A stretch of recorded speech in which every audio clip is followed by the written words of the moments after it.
Get started at consumercellular.com/Ramsey. Use the promo code Ramsey. It's magic to save an extra $25 off your bill. That's consumercellular.com, Ramsey, and use the code Ramsey.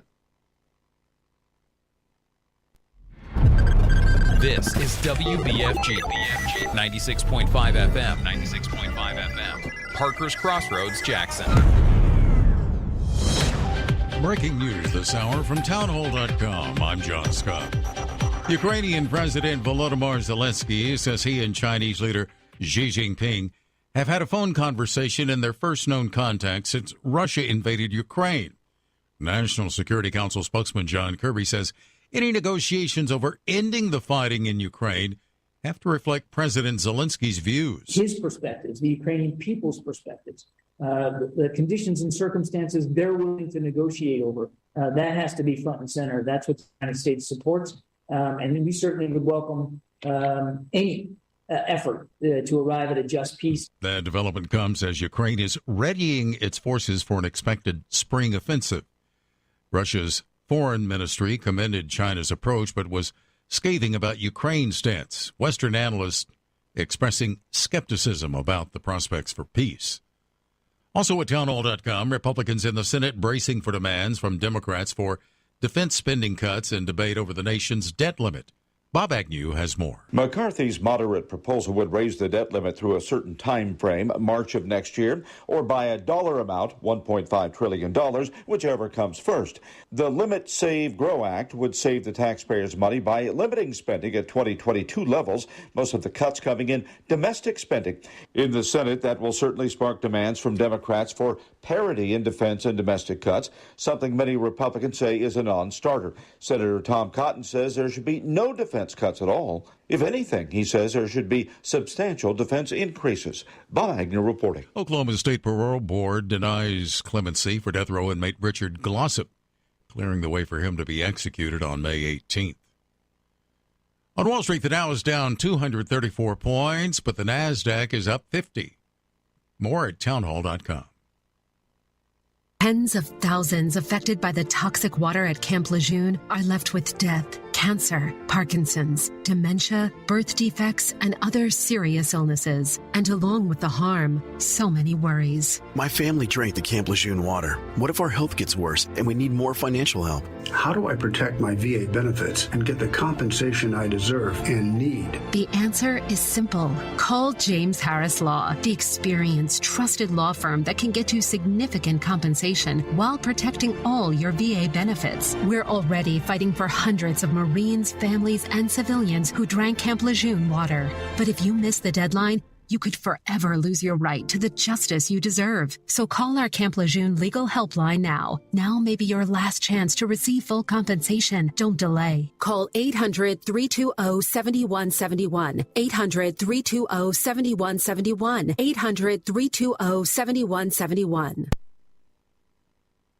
The jailed Russian opposition leader Alexander Navalny has told a court in Moscow he's now being investigated on terrorism charges. Alexei Navalny's Anti-Corruption Foundation was declared an extremist organization. The FSB Secret Service also says it, together with Ukrainian intelligence, was behind the bombing of a cafe in St. Petersburg in early April, which killed a prominent pro-war blogger Vladlen Tatarsky. Many view these charges as utterly absurd. This morning, an investigator said 11 people had now been put on an international wanted list linked to Navalny. The opposition leader appeared in a Moscow court today, saying he was now being investigated on terrorism charges. BBC correspondent Sasha Schlichter.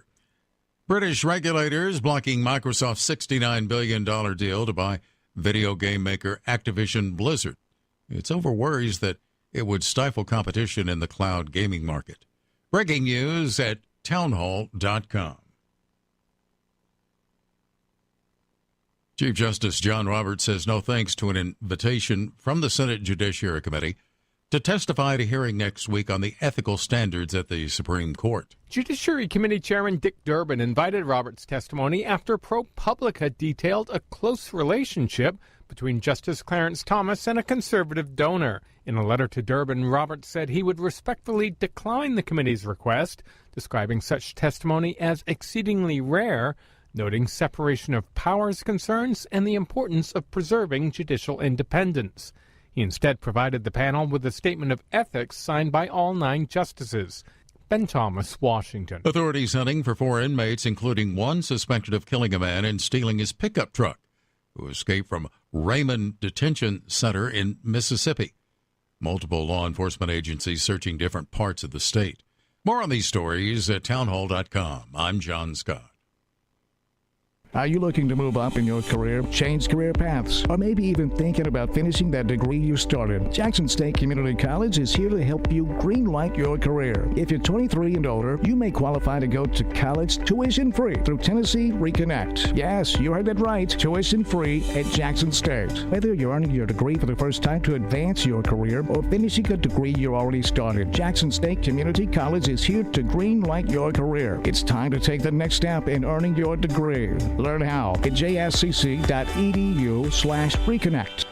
Vintage doesn't always mean long-lasting. As your home systems age, your repair costs, utility bills, and breakdowns rise. During Hiller's Vintage Showdown, we're giving away a free new system to the owner of the oldest HVAC unit. Submit a picture of your old equipment online to see if you qualify as the winner. Everybody wins with trade-in credits plus 0% financing for up to 48 months with approved credit on select new HVAC systems. Enter to win now at happyhiller.com. Call the Happy Face Truck today. Watch Tennessee Championship Wrestling every Saturday morning at 11 a.m. on NewsTalkWestTennessee.com. See all the Memphis legends, Jerry the King Lawler, Dangerous Doug Gilbert, Superstar Bill Dundee, along with stars of today. The Mid-South Prodigy, Bam Bam Bundy, M.J. Davis, Mr. Marvelous Mike Mayo, Insane Dane, Big Gravy, The Rocket Josh Benson, Lucky P. Larson, and many, many more. You can also view TCW on the News Talk West Tennessee app for all your Apple and Android devices. Catch Tennessee Championship Wrestling every Saturday at noon on NewsTalkWTN.com. My name's Tommy Bland, and I just received the BioT hormone replacement therapy. For BioT, I was just not hitting on all cylinders. I didn't feel like myself. I was constantly fatigued, brain fog, lack of energy, searching for something natural, something that I could use to help benefit my body and help maybe take me back to where I once was. And while I was waiting in the waiting room, I saw a pop-up advertisement there, and I started reading over all the symptoms, and I went down the list. They all pertain to me. My experience with Miss Kim Nichols, my case manager for BioT, was great. She was very informative, put me at ease, went through everything step by step, knew exactly what to expect and what the outcome was going to be in the end. After BioT, I feel like I'm in my 20s again. I can get off work, go home, catch my second wind, and I'm off to the races again. It doesn't matter if I'm working, selling cars, or if I'm on the boat fishing a tournament, I'm back to my old self again. Give us a call at 731-318-5827 or visit our website at advancedrehabjackson.com for more. Hey, Jackson and West Tennessee, Dustin Ring here again with Dustin Buys Houses, and I'm still buying them fast for cash. Doesn't matter the reason or condition, I can make you a cash offer and close in as little as 30 days. I'll even pay your closing cost. Doesn't matter what type of property, I'll buy them all. Single family, multifamily, mobile homes, mobile home parks, vacant lots, farmland. Hey, are you going through one of those icky divorces and need to sell the house? I'll buy it. Are you going through a foreclosure and about to lose it to the bank? Give me a call before it's too late. Call or text me today at 731-200-1362. You can also visit DustinBuys.com. I can make you a cash offer and close in as little as 30 days. The phone number, 731-200-1362. DustinBuys.com. Really doesn't matter what type of property you have. Give me a call and I'll make you an offer. Call or text me today at 731-200-1362. I'm Dustin Ring and I buy houses fast for cash. News Talk West Tennessee includes NewsTalk965.com and NewsTalk 96.5 FM, covering local news, sports, and weather on an extensive network of platforms, including radio, social media streaming, digital TV, live stream, podcasts, all on your devices. Our local and live weekday lineup includes Daybreak with Greg Wood and G-Unit, Walker Talks with Chuck Walker and Julie Holt, The Dan Reeves Show with Gina Langley and Larry Newman, Dave Ramsey, Jackson-Madison County Schools Game of the Week, UT Vols Sports, and the Memphis Grizzlies. Local, live, News Talk West Tennessee and NewsTalk965.com. Hear it first on News Talk 96.5 FM. We might be talking about you. Get all the latest news, talk, weather, and sports. NewsTalkWTN.com and 96.5 FM. This is not headline news. Today is National No Makeup Day. Count me out, replied Harry Styles. Police are after Bam Margera for threatening his family, but hey, at least he's wanted by somebody. The first ever babies conceived with a sperm-injecting robot have been born. Sperm-injecting robot? Can someone please explain to me why we're not calling this thing the Sperminator? A marijuana museum is now open in New York City. It must be fun. People were asked about it and they couldn't stop giggling. And Melania Trump turns 53 today, which brings up the question, what do you get for the woman who has everything because she hasn't violated her non-disclosure agreement? This is not Headline News. He's a showboat. He's a grandstander. You know that. I know that. Sold his company for a tremendous amount of money. And he went out and bought a big yacht. And he had a very interesting life. Live from Jackson in the heart of West Tennessee, this is the Dan Reeves Show. He is a sick puppy.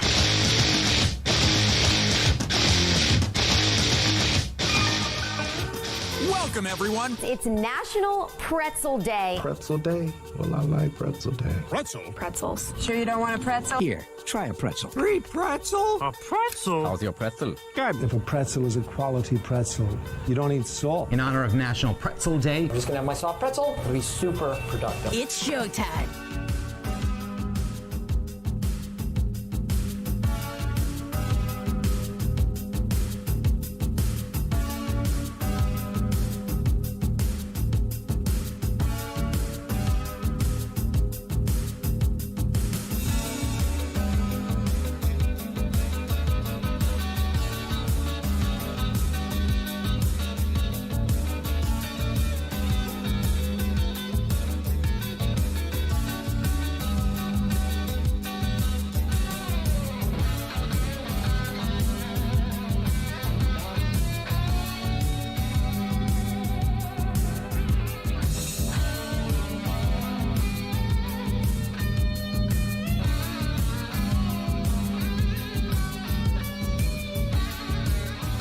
Do it live. No. We'll do it live. Do it live. I'll write it and we'll do it live.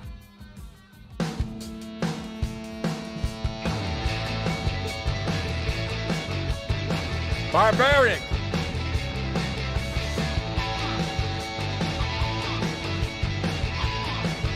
Yeah, it's a good thing. I wouldn't be in it because only the tough survive. That's the reason you ain't in it. And this punk over the camera reading, he ain't in it. Reading these rednecks out here ain't in it because it's a tough business.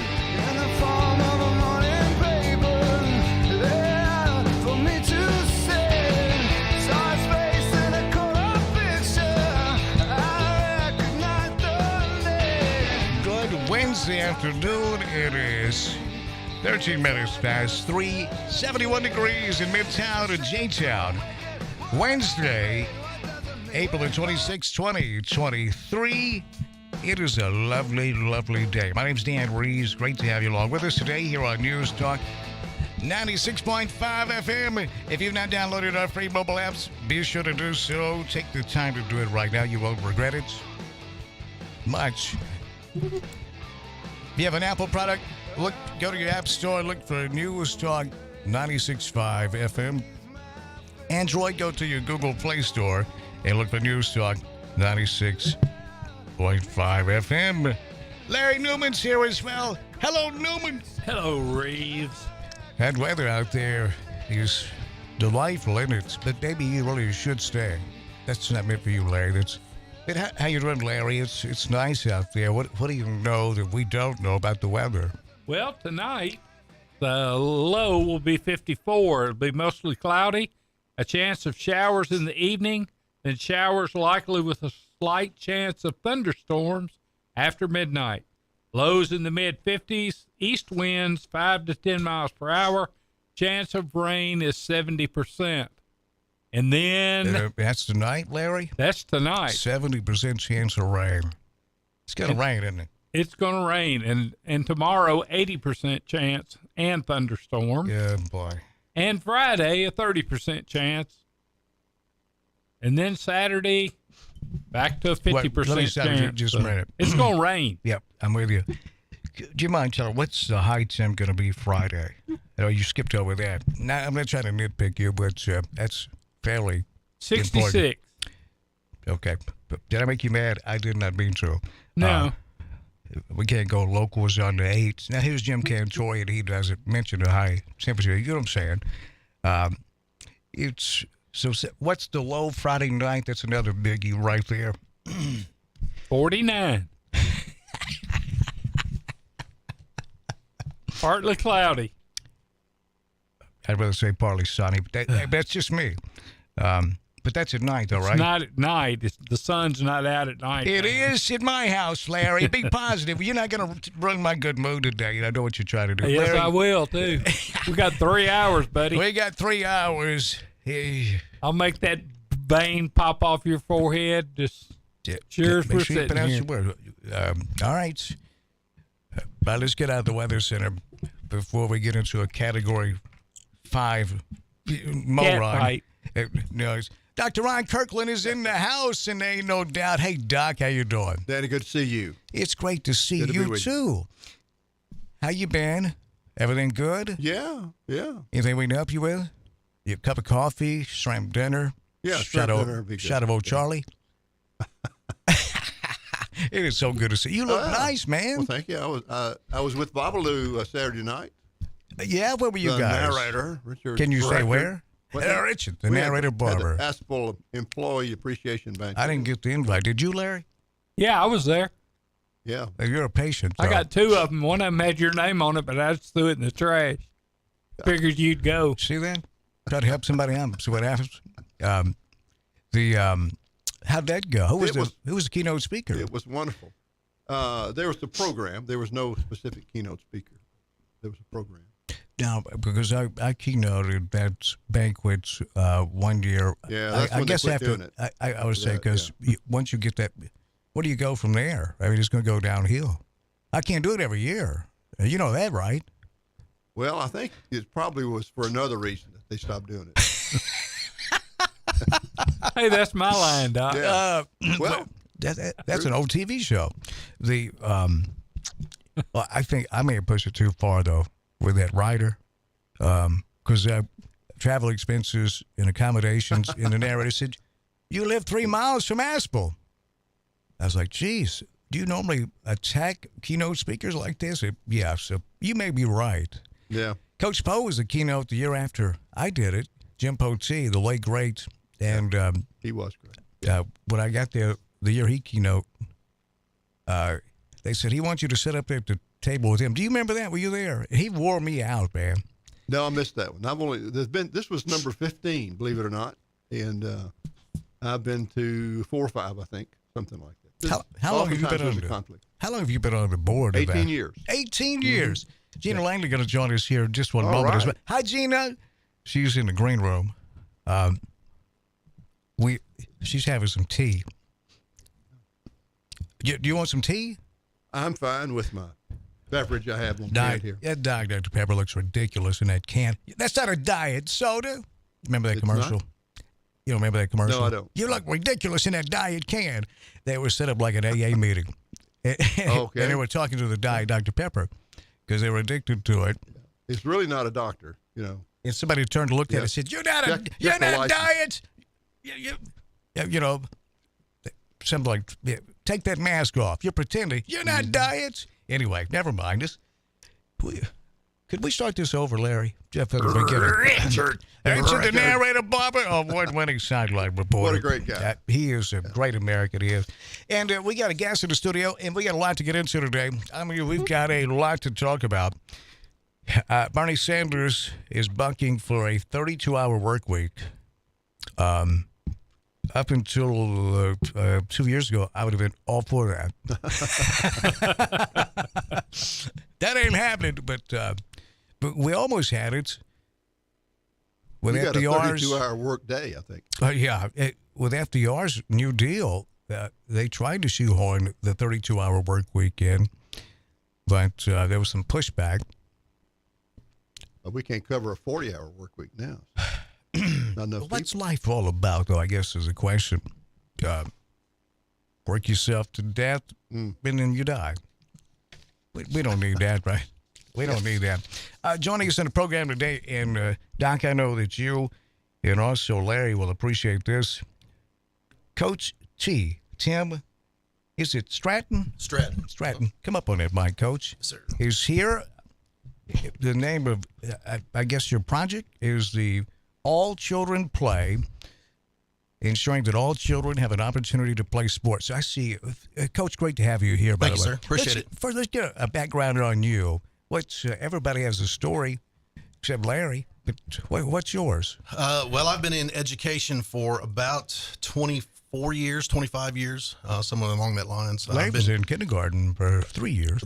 Yeah. That's. I was there myself. I think for 2 of those. So, but they finally promoted him to first grade. They charged him with loitering. Yeah, they just let me out. So, I'm Awesome. not sure that I got promoted. I just got sent out. I'm with you. But no, it's I've been in, like I said, education for about 3 or 4 years, and I have been here in West Tennessee for the last about 16 years. Was in Florida and Missouri before that, and I've always been in coaching or school teaching, administrating. Was an athletic director, assistant athletic director for many years, a principal and assistant principal for many years. And then, like I said, just in the classroom, kind of where I'm at right now, working on my dissertation in school reform. And so that's something I'm excited about. And but I'm super excited about this opportunity that I think the Lord has allowed me to partake in, and that's All Children Play. Okay, so All Children Play. First thing I think of is, does that mean everybody gets a trophy? No, sir. No, sir. But we just want them to have an opportunity to earn the trophy. Awesome. All Children Play, ensuring that all children have an opportunity to play sports. Okay, so give us a little more detail. So I've been working on this for about 4 or 5 years, and through the help of the foundation, the West Tennessee Healthcare Foundation here in Jackson, Tennessee, this has kind of come to fruition. And we have in West Tennessee and all across our state. And like I said, I've lived in probably 7 or 8 states. My father was military, and let's say military or a pastor. Yes. So military. Yes.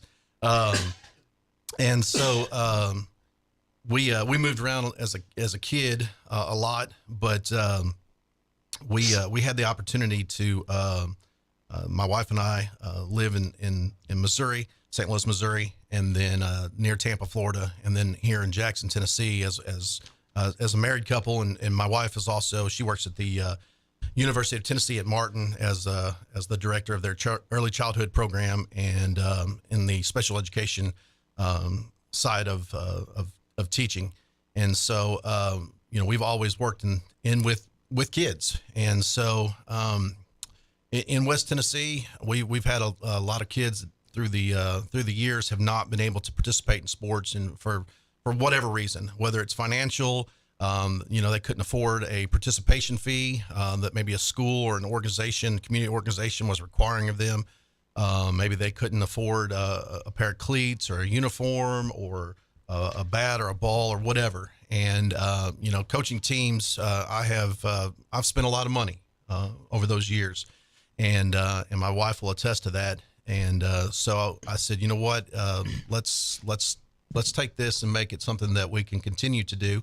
Not so much necessarily with just our money, although we're going to give to it and certainly have already. But we want to make sure that every kid has that opportunity, not to get a trophy, but to earn that trophy. And are we talking what sports are offered right now? We will start our kickoff campaign here the 1st of May. We're going to start a fundraising campaign throughout the summer. Our funds are very low as we are brand new. And we will focus here in West Tennessee, our efforts, but we won't leave anybody in the state of Tennessee out of the opportunity to use our fund. And so we will begin May 1st with our fundraising campaign, and you can go to WTHfoundation.org, is the West Tennessee Healthcare Foundation.org, where you can click on the Start Giving tab, select All Children Play, and donate to our fund. It's 100% tax deductible.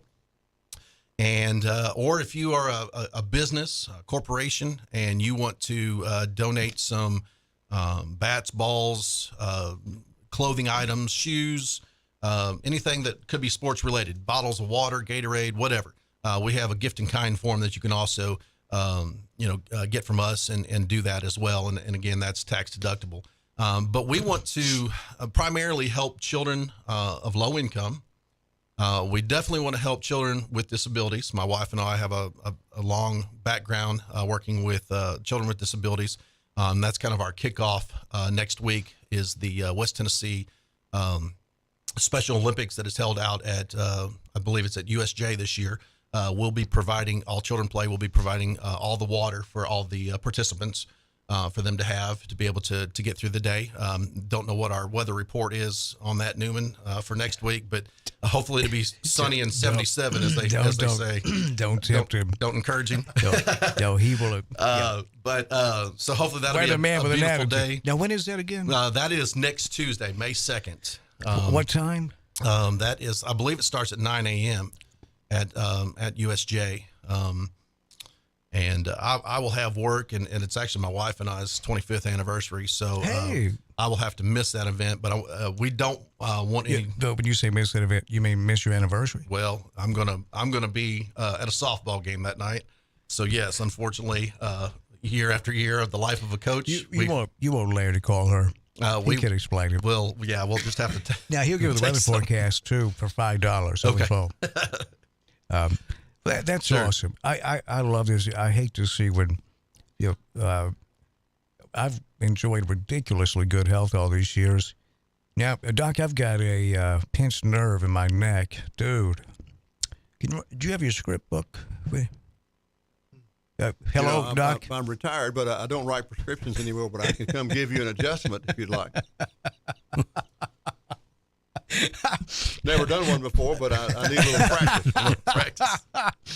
I'm a quick learner. What about attitude adjustments? I know somebody who needs one. You need that too. Okay, so the website is WTHfoundation.org, and to give to All Children Play. Now, this is ensuring that all children have an opportunity to play sports. Help a child play today.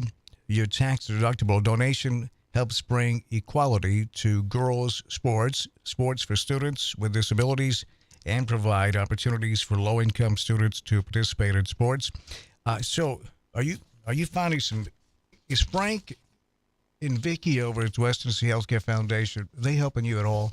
Yes, sir, man. They are spot on. I couldn't have gotten where I'm at right now without their help. They're wonderful people. Oh yeah. They are what they do for West Tennessee and for the people that have foundations or funds through their foundation. It's phenomenal what they're doing for West Tennessee. And Doc, Jackson. I'd say that if people knew what all they do to help the community, I think people would be stunned, wouldn't they? Stunned may be a little bit too strong a word. I don't know. Stunned. I'm supposed to help you out here. Frank, I know. I'm trying. No, it's I'm just trying to create some urgency. I know we have surprised significant dollars from our Rotary Club with them. Right. Invested wisely, we get a good return. Bad years and good years, we still get the good return, and we're very appreciative of the foundation. Yeah, they're fantastic. I tell you, if they were not there, they would be missed terribly. They would. They do a lot of good for West Tennessee and Jackson. Okay, how can we help? I have the people listening out there. I know we can help by donating. Sure. Other than that, what do you need? Spread the word. So we have currently a Facebook page set up, All Children Play, a fund of the West Tennessee Healthcare Foundation. Okay. Do you have a website? We are working on that. We want 100% at this time. We have no overhead cost. And we want to try to keep it that way. And eventually, if this gets large enough, we know we're going to accrue some cost and things that we'll have to be doing. But we want 100% of our money to go and donations to go to our kids.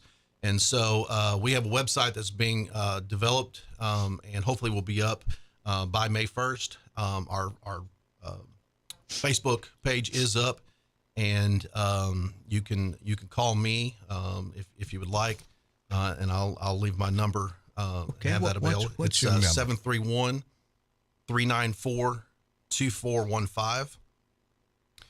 And as I stated, May 1st, we'll start our fundraising campaign. And on August 1st, we'll start with applications for funding. So we're going to take May, June, and July, fundraise as much as we can and as often as we can, beg, borrow, and not steal, but, I'm with you. Beg and borrow every dollar we can get, every donation we can get.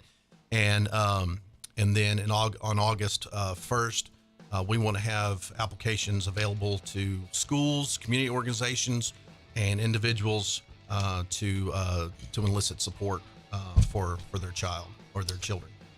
Coach T, Tim Stratton, Peyton Stratton, his son, is here today. He said he was going to wait till next time before he comes on with Sure. us. Nice young man. I've talked with him outside. Thank you. He is.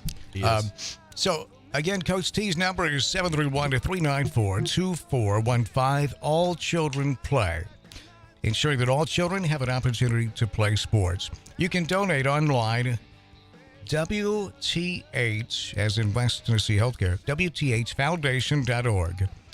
And then look for All Children Play there, I guess. Yes, and donate that way.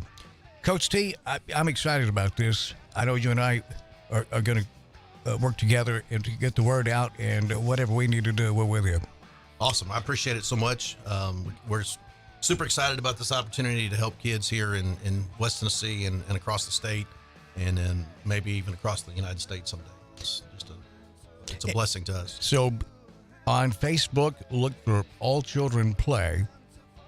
Like and follow on Facebook. We'll share that out on our Facebook, our social media platforms as Awesome. well, Thank Coach. you. Thank you so much. I'm glad you came in today. Appreciate it. Appreciate the time and the opportunity to speak. And I look forward to, as you said, some other things that maybe coming up that we can help support All Children Play. Kind of excited about those things, and maybe those will be airing soon. Oh, absolutely.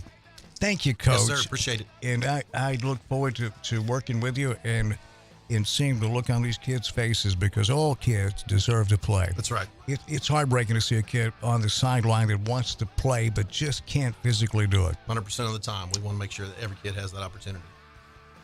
It is 3:34 from the Gene Langley Ford Studio in Jackson, Tennessee. My name's Dan Reeves, along with Larry Newman, Dr. Diet. Dr. Ron Kirkland is here, and Dr. Pepper, sorry. Gino Langley will join us as well when we come back. And at Gene Langley Ford in Humboldt, 3500 East End Drive. Now, straddling East End Drive on one side of the street is the new car division. The other side is the pre-owned division of Gene Langley Ford. And you can shop online 24/7 at GeneLangleyFord.com. Now offering concierge. And by the way, it's complimentary concierge service for the service department. So if you need an oil change or any service from the service department within a 15-mile radius, they'll come pick your vehicle up, take it to the service department, do the oil change or whatever it may be, and then deliver it right back to your office or your home at no charge. Within a 15-mile radius, complimentary concierge. So you get an oil change free if you go over there? That's not what I said, Doc. What I said was they'll come pick it up, take it into the service, and deliver it back to you. They don't charge you for the pickup delivery. Oh, okay. I guess you know what, you made an excellent point there. I did. Yep. Larry, you write that down. We've got to dumb it down for You got a a mass pen? audience. Now I'm gonna. We have to. I dumb- just we don't have want to- anybody to be confused. We have to dumb. You know. We have to dumb some stuff down for co-hosts. No, that is a great point, Doc. But I wish you'd address this off the air.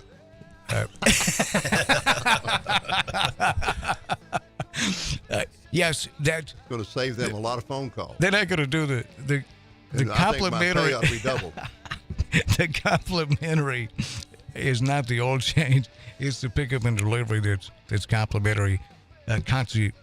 Complimentary concierge service. Forget about saying unique New York. Just say complimentary concierge service. Yeah, real quick. That'll get you ready to go. That's all at Gene Langley Ford. GeneLangleyFord.com. We'll be right back.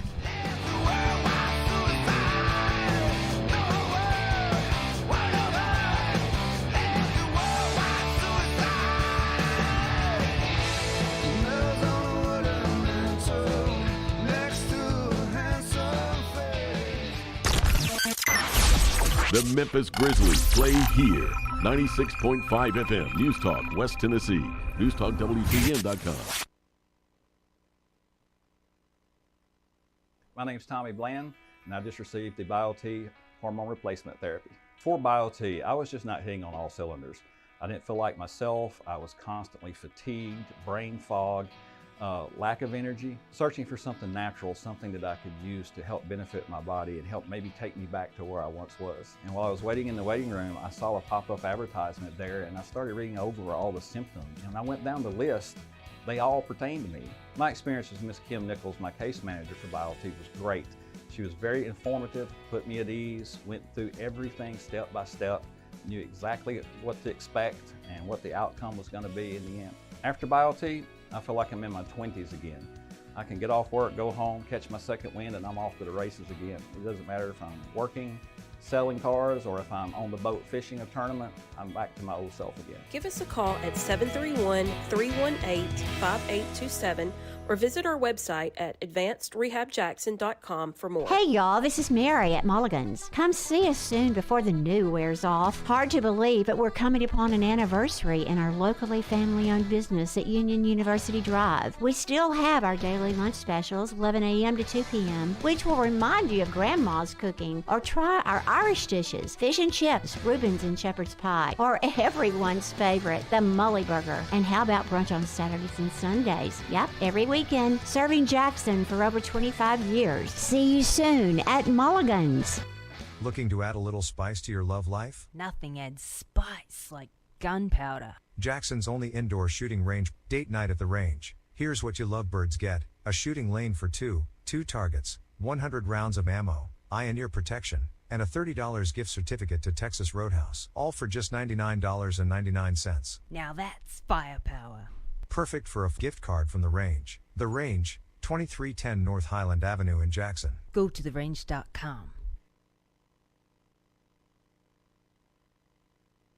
Flash sale just for mom. Flash sale May 8th through May 12th at King Jewelers. This Mother's Day, show mom some love with sparkling jewelry from King Jeweler. Don't miss out on this 1 week only sale from May 8th to May 12th. Just for mom. Everything in stock is on sale just for mom. Choose from select loose diamonds and stud earrings. Diamond stud earrings a whopping 50% off from May 8th to May 12th. Just for mom. Everything in stock is on sale just for mom. Just for mom. And that's not all. All jewelry 30 to 70% off, and watches are 10% off. Give mom the gift she deserves this Mother's Day. It's a flash sale May 8th through May 12th at King Jewelers, 16B Conrad Drive, Jackson. Just for mom. From May 8th to May 12th. Just for mom. Everything in stock is on sale just for mom. KingJewelersJackson.com.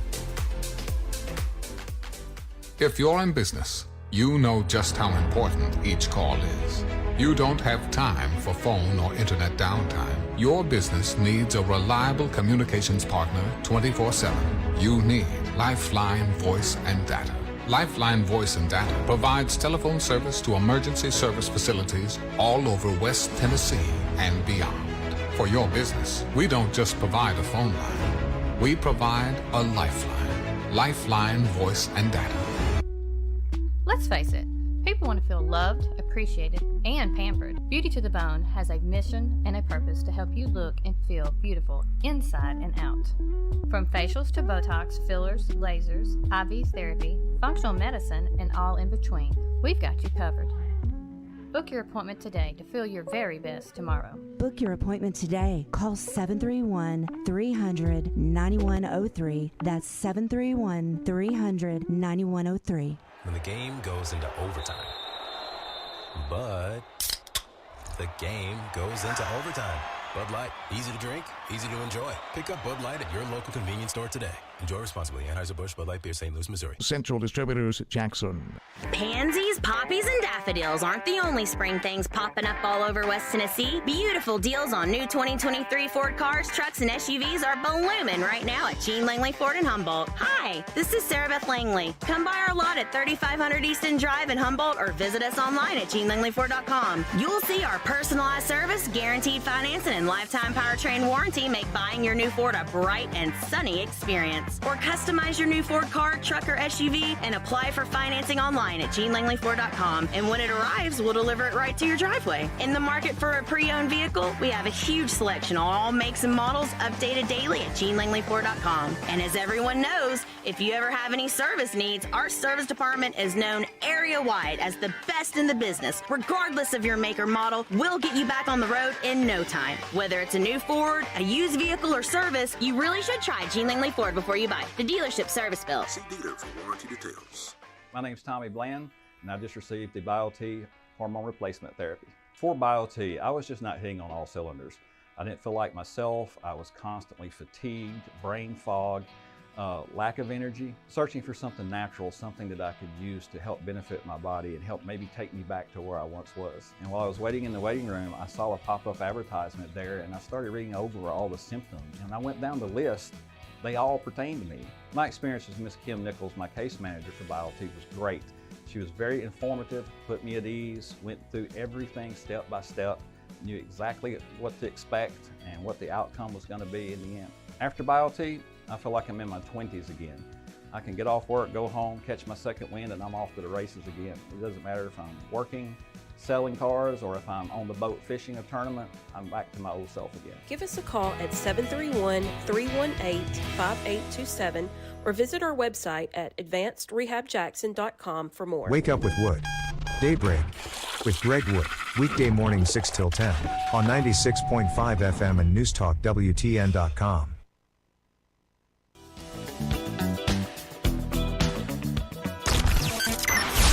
The Memphis Grizzlies play here. 96.5 FM, News Talk, West Tennessee. NewsTalkWTN.com.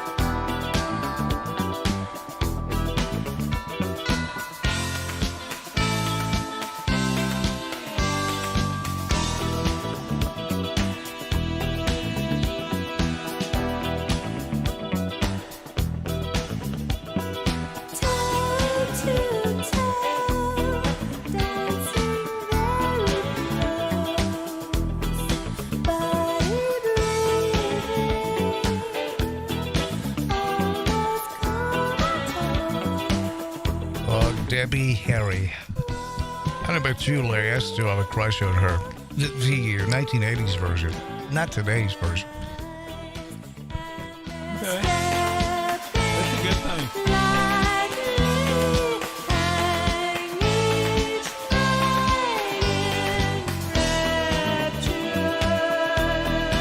You know, this is credited for being one of the first rap songs. Really? Yeah, it's at the end of the song, she goes into a rap. So it's kind of an odd vibe. It really is. I love it. It fits me perfectly. And Doc. That's true. You remember that later this goes into a rap toward the end of it? Do you recall? Yes. One word answers. Mine. Here we go. Here it is.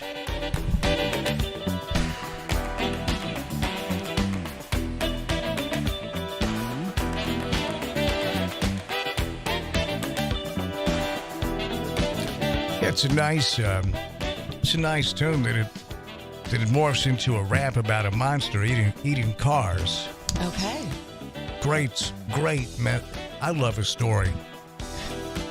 Well, where's the rap? I thought it's kind of droning on a little bit here. Oh, but it's beautiful in the background. You hear the. Here we go. What you wanna be? Just have your party on TV, 'cause the man from Mars won't eat up bars where the TV's on. Now he's gone back up to space, where he would have a hassle with the human race. And you hip hop and don't stop, just blast off, sure shot. 'Cause the man from Mars stopped eating cars and eating bars, and now he only eats guitars. Get out! That's your favorite part?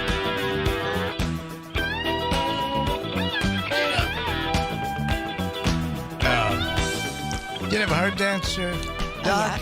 Doc, you never heard that? I don't think I've heard it, but I'd like to listen to it some more. Well, by God, you've heard of it now. You've heard of it now. It's How big are you? Come into that mic, would you? Yes, sir. He's getting it now, Larry. And no, it's that's not as good as I remember that rap. That certainly wouldn't be classified as gangster rap, would it? No. No, I prefer gangster rap. Don't you? Really? Yeah, oh you yeah. look like it. I find it misogynistic. My Did I earphones prefer don't gangster sound rap? right. Something's wrong with my earphones, Stan. What do you want me to fix do? it? I'm the Well, anchor you're of the sitting show. at the board. Can you fix my earphones? This is the soundboard, not the earphone board. You can adjust right over there. Okay, I will. Something's not quite Doc, right. will you help her, please? For crying out loud. I can't do every stinking thing, Larry. I know it. Hey, I can tell you this. Is that better? CWA The Developments. doctor fixed it. The doctor is in the house. It's okay. I'm a doctor. Don't nobody move. It's okay. He's a doctor.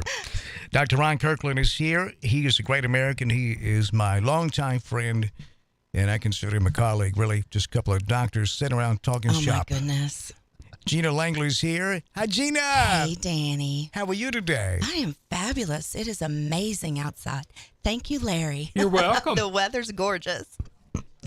Oh, you gonna Enjoy bring it, that up? because in a few hours, I kind of got that vibe. This started it's to gonna get be, a little. it's gonna be gone. Yeah. It's So what? Gone. he said, "Gone." What's going to be gone? The weather? The good weather. I The think we're good getting weather. rain and rain and It's gonna rain. be raining, raining, raining. Well, do you think I care? Okay. I mean, I do. You will. Okay. I'm gonna have to Be drag the raining patio on your cushions head. in. Raining men. That's what Larry dreams of when it rains men. CWA Developments, they commercial and residential maintenance, restoration, and renovation at its best. Right, Gina? They just did a big They job took care for of you me. and John. They did, so I didn't have a gaping hole in the dining room ceiling for Easter, so my grandbabies can color Easter eggs and not have to look to the upstairs rafters. No, Doc, this happened just before Easter. Gina's freaking out because the kids, the grandkids, they all come over to the house, color Easter eggs, and Gina and John were having coffee at the breakfast table one morning, and she got more than creamer in her coffee. Part of her ceiling It fell was in a her water coffee. leak upstairs. It was a mess. Yeah, so John thought they had installed, what are those things? I don't know. They have them in Europe all over the place.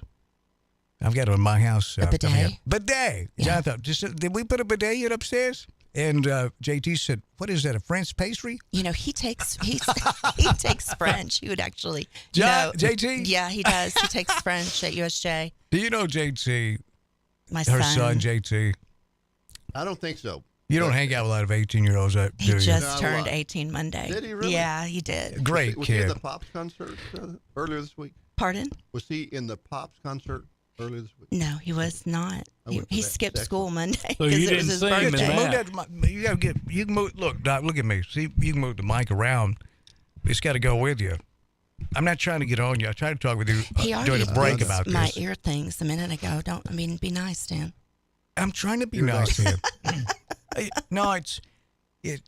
After one show we did together, you were here. It was the day of election coverage, I guess, back in November, and went Yes, it out was. to Mulligan's afterwards. Doc was out there. Who was that? That was Chris. That was Chris's Todd's reception right at Mulligan's that night. You don't remember? It must not have been no, just don't a remember. kicking party, huh? Yeah, he was. No, it was. That's It why I was? don't remember. And so, I think I ran in and ran out. Mm-hmm. And so Mary, Mulligan, her family, she said, I laughed at you and Dr. Kirkland all afternoon long. I said, why would you laugh at a man attacking me on the air? That is kind of Mary's another entertaining. redhead. Yes, she is. Mary's awesome. Yes, isn't she she? is. Mary. CWA Irish. Developments, fire and water damage restoration, plumbing, gutter, roof, and window cleaning and repair, wood repairs like a privacy fence and deck repairs. You can reach them at 731-503-9598,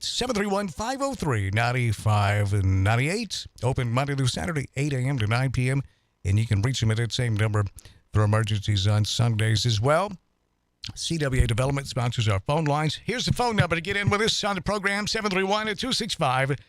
731-265-6496, 731-265-6496. You can text the program. The text line presented by Advanced Rehab and Medical, advancedrehabjackson.com. Dr. Shannon Bone, ranked in the top 10 for chiropractors on planet Earth. Now that is outstanding. Earth is huge, isn't it, Larry? It is. It's That not is- flat. No, it's not. Thank you. 731-800-8398. AdvancedRehabJackson.com. All right, phone lines. Let's get this one first. This segment, you're live with us on News Talk 96.5. You're on the air. Go. Hi, Dan. Hello there, sir. How are you today? Pardon me. How are you today? Well, today's great, man. 72 degrees was the high. Yeah, I got the weather. I said, how are you? I know how the weather is. Well, that's the perfect number, man, because it's the hidden name of God, the 216 letter. It's multiplied by 3, 72 times 2. Hey, Anyhow, if you listen, start to- I got it. Before we move on, I got a feeling we're going to have an opening for a weatherman. See, Larry, we don't get that out of you. Go ahead, sir. Thank goodness. I'm sorry, is this Dr. Ron Kirkland of the Kirkland Cancer Center? In You're Jackson? partly correct. It is Dr. Ron Kirkland, but I'm not associated with the Kirkland Cancer Center. He's Ron's part of that family, but Carl and Alice. Carl, that's your cousin, right? Cousin, I'm related, but not financially. Hey, I've actually linked you guys to this new blog I've got on my website. It's breaking news, how the war on drugs has been declared over and marijuana won. And it's a peace offering to humans. And, it's a brilliant blog, man, about the cure for cancer and evolution of, the biosphere. The Earth is, by the way, not flat, like Dan said. It's actually shaped like an apple, and it's a torus. Everything's a torus. It's shaped. all energy. It's shaped more like kind of like a pear. If you think about, if you know Big Rick, it's how his body is shaped, like a pear. Now, Doc, you're on the board for Aspen Recovery Center. Did I you am. get that memo that the war is over and Mary Jane won? I think that's caught up in spam on my computer. Oh, I like spam, don't you, Larry? Yeah.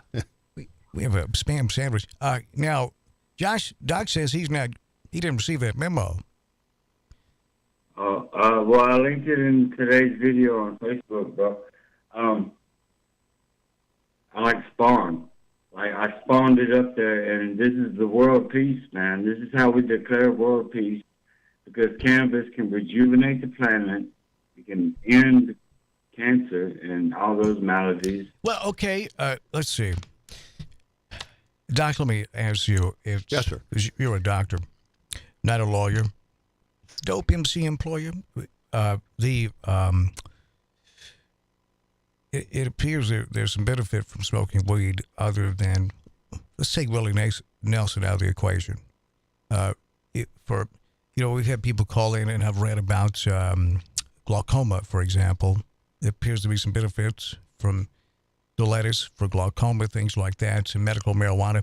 A lot of the states around us have legalized at least medical marijuana, but here in Tennessee, they think the jury's still out on. Now, no problem paving the way for Big Pharma and the Percocets, any opiates, but the plant grows out of the ground. They just they draw the line there. But what do you make of all this? What's your thoughts? Could you give me a hard question? Yeah, that was not just a I'm softball starting off. to the I good doctor. teed that up for you, Doc. Yeah. They're going to get tougher. Well, I have an interest in that, and particularly with my position on the board at Aspen. Right. We believe that marijuana is a gateway drug to other drugs that probably have more significant side effects than marijuana. I don't know. I'm not one who has used those things in the past. I guess I came along at the wrong time or at the right time, depending on how you look at it. But it's curious to me that marijuana, that the active component is available in pill form by prescription, Marinol. But no one wants to take the pill. They want to smoke the marijuana. And I'm not denigrating those people, but it's just curious to me that all this is built around the opportunity to smoke weed. And I'm a libertarian type person, and I I think you're right as an individual to do that. I don't support it particularly, but and I got a lot of respect for that. Yeah, I do and, too. and I mean it. You can that's- walk down the street in Jackson and somebody smoking weed around there. You can smell it. So I mean, it's not like you can't don't smoke accuse. weed. It's just not. Look, what we use this cedar air freshener in the weather center. That don't mean Larry's in there getting after the lettuce. So Larry. I think there's some positive attributes to legalization of certain medications because you can regulate them better, and hopefully keep them out of hands of people under 18, for example. But reality is that's not going to happen either. But to get the state of Alabama, for example, when I lived in Alabama several years ago, had ABC stores, alcoholic beverage control stores, and all liquor was sold through You mean ABC alcohol? stores. They didn't call it alcoholic, did they? Probably They didn't not. get- Did I misspeak? No. Yeah. I But know they taxed it. They controlled it. They didn't sell it to people under 18, and so that's probably the way to handle those kind of things. I know I went against what I and I hope you and Larry understood on that break when I was going over things that we talk about off the air, like when you launch into a lecture on me, Doc, for example. So I apologize. I broke my own rule there. You know why, Larry? Because it's the Dan Reeves show. Yeah, Doc, He gets did you to get do what that he memo? wants. You didn't get Josh's That's memo. right. I Did you think get that's that caught one? up in spam also. He doesn't care. Dr. Kirkland is, you are very entertaining. Homo sapien, I've noticed. Now, but no, I respect. What? It's a human. It's the latest model of human. Larry, we'll talk about that on the break, Doc. Now, no, not that many people say, I don't know anymore. And it's good to hear. I mean, I say it if the occasion arises. Doesn't happen that often, but but that is one of the problems, I think, when It is. for people to say, I just don't know. I think it's coming out of the profession of being a physician. I think it's very important for physicians to say, I don't know, when they don't know. Don't make up things and try to give an answer that's not solidly based. Did you have to fight off the God complex as a physician when you were younger? Not really. No, I came to being a physician from a very humble position, and applied for medical school 3 times before I was accepted, and wandered around in medical school for 6 weeks waiting for the tap on the shoulder that said, we made a mistake. We meant to admit Don Kirkland. He's here. He'll pay you full you're price right. for your books. We thought you were Don. Yeah, we thought you were Don, and you're not. Third time's charm. Yeah, we is. were so proud of you when you got your medical degree. Thank you, Dad. And then I think that's a very and then interesting question. You and Mom have always been very supportive of me. I appreciate that. Well, you ought to give back. You ever think about that? And but it's and we're proud of you. You got your driver's license last year? Yeah. Yeah. No, it is. There's a lot. Everything is politicized these days, and not everything should be. Let's get another call here before the news. You're next up with us here live on the News Talk 96.5 FM. You're on the air. Go. Big D. Hello there, Bull. How are you, sir? I'm going to take you back in time. Oh, I love that. You remember when Sammy Sosa and Mark McGwire were juicing up and hitting all them home runs? Absolutely, yes. And I did a trick question on you. I said, "Hey, would you let a kid play baseball for you if you knew he was taking steroids?" And you said no. Do you remember what the next question was I asked you? You know, I thought I'd remember that always, but for some reason, I can't think of it. I said, would you go out with a girl who was not on birth control? And see, when they're taking birth control, that's steroids too. Well, you know, sometimes we're kind of picky on what we think is a steroid or not. Well, it's is that true, Gina? I don't know. No, it's not. Is It's it, progesterone and estrogen, and birth control pills are hormones, which steroids are testosterone. So I Which guess is you a could pull that hormone, thread all the way through Yeah, I and guess say you that. could. What do you think, What do you Doc? think, Doc? I don't know. How familiar? I'm not I getting know- involved in this one. I know that when I was taking birth control pills, I certainly didn't call them steroids. So you're saying for a much different reason than Arnold Schwarzenegger. Oh, yeah. I had 3 children because I wanted 3 children. Okay. Yeah. Well, okay, that makes sense. Bull, It's just like 20 years ago, you didn't answer. yes, You skirted that check it. question. Okay. No, it's now let me ask you this, because typically you have a point to make. That point has escaped me right now. What's your point? Well, y'all talking about smoking the marijuana and stuff, and for me, I don't think women should be allowed to smoke marijuana until they've had a mastectomy or had their tubes tied, or they're too old to have a baby, because the drugs affect the baby. Do and you the not babies think- are to be protected from the drug addict. I'm good with guys having all the say so. Now, Gina, did you want to comment on? So if marijuana affects female reproductive organs in the system, according to you, it would affect the males as well, right? The sperm would have marijuana in it. So are you saying maybe none of us should smoke marijuana? No, Well, I let didn't me- say that. Let me tell you this. It takes 2 seconds for the man to do what happens for a baby to come, but a woman is carrying that baby Speak for for yourself. 9 months.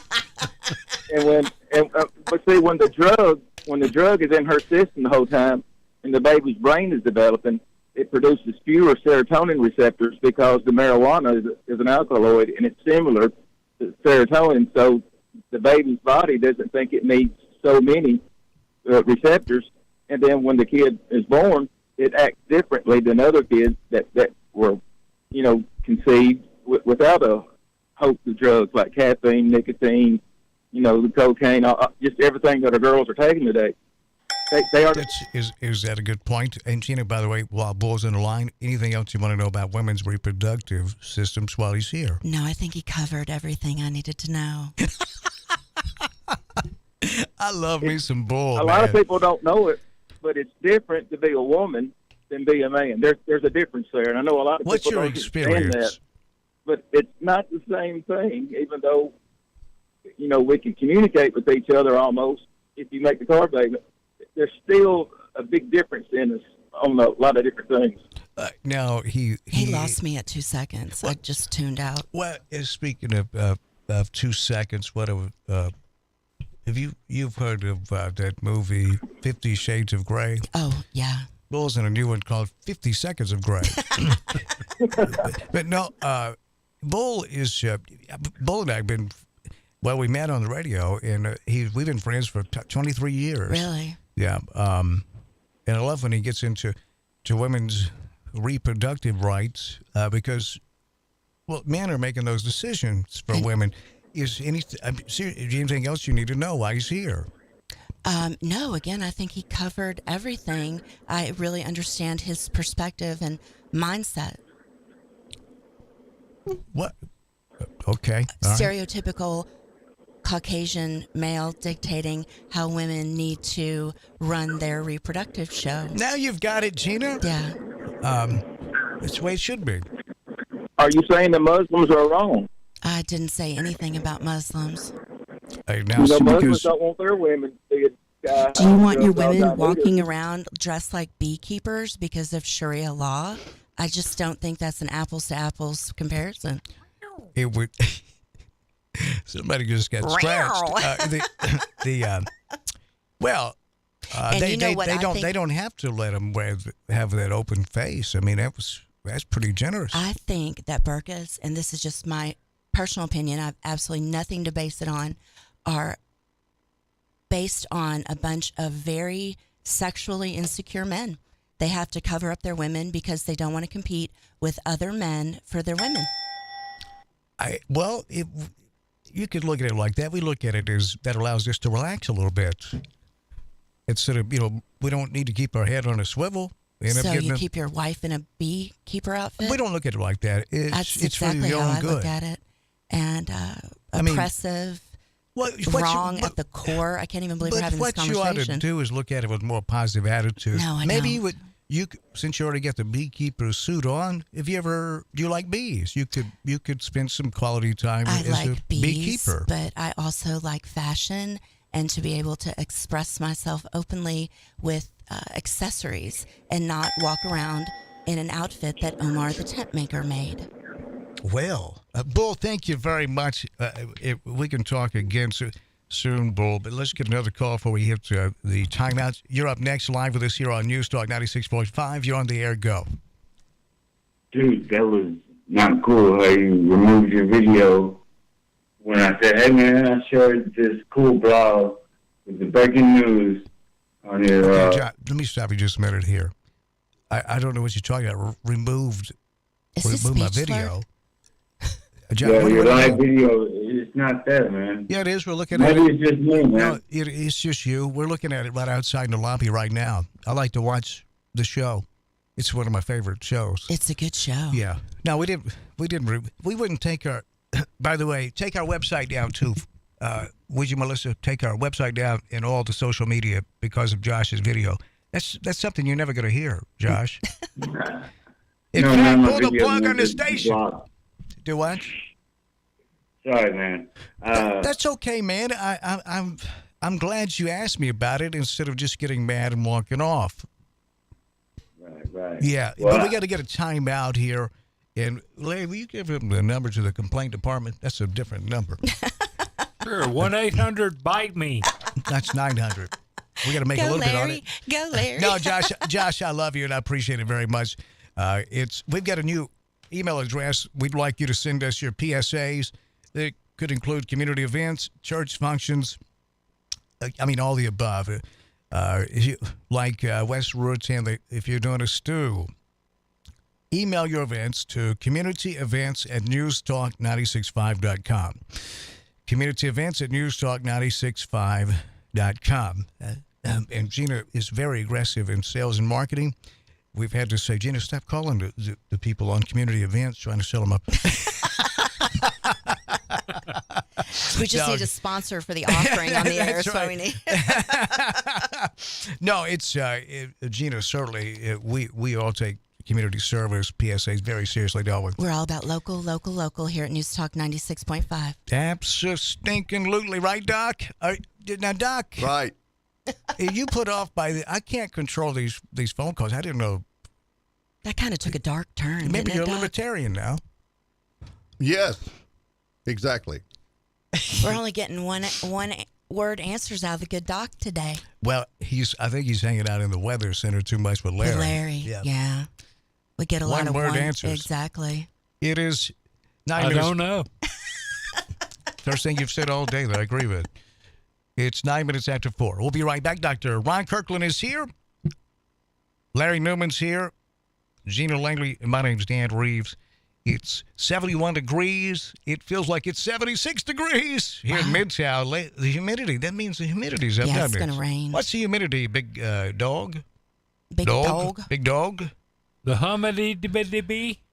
No, you're good with and these. 38%. If it gets bigger than that, I'll handle it for you. What, 38%?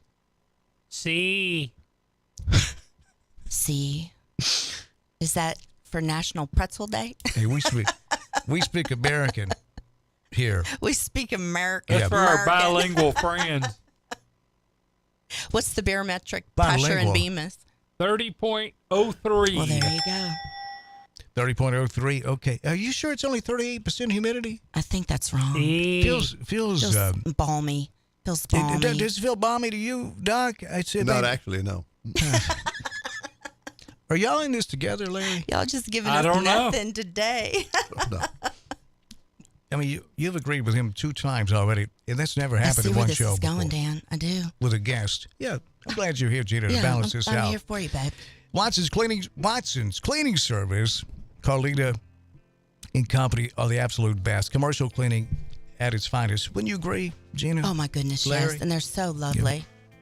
Abaluba. Carlita and her daughter. They came in here with tiaras on the other day. It was their birthdays. Yeah. By the way, Carlita, we have you and her lovely daughter, Lena. Her birthday was this month as well. We have you something up here waiting on you. Come on up here. We want to surprise them and I hadn't seen them. So, yeah, It's we need probably to see something you. you said, Dan. I would assume I Larry said feel something to him. Larry. Watson's Cleaning Service, commercial cleaning at its best. To give you an example, that big, beautiful building set at the corner of the Bypass and Airways, the West Tennessee Ag Research Center, the house that Lanny Davis built. And their ceiling is, I don't know, about 3,000 feet up. It looks like they cleaned that building. It's huge. So they could clean, look at that. You know what it looks like, how big it is. Well, if you have a factory, they can take care of it. Or if you have a small office, it doesn't matter. And everything in between. They strip and they wax floors. They buff, they clean offices, pull trash, sweep, mop, vacuum, baseboards, wiping down walls, washing dishes, dusting and organizing. They're locally owned and operated. Watson's Cleaning Service. They won't become your cleaning service. They'll become like a part of your family. I promise you that. That's so true. 731-293-3808. For Watson's Cleaning Service, 731-293-3808. 731-293-3808. It is 412, not 420, in 71 degrees. We'll be right back.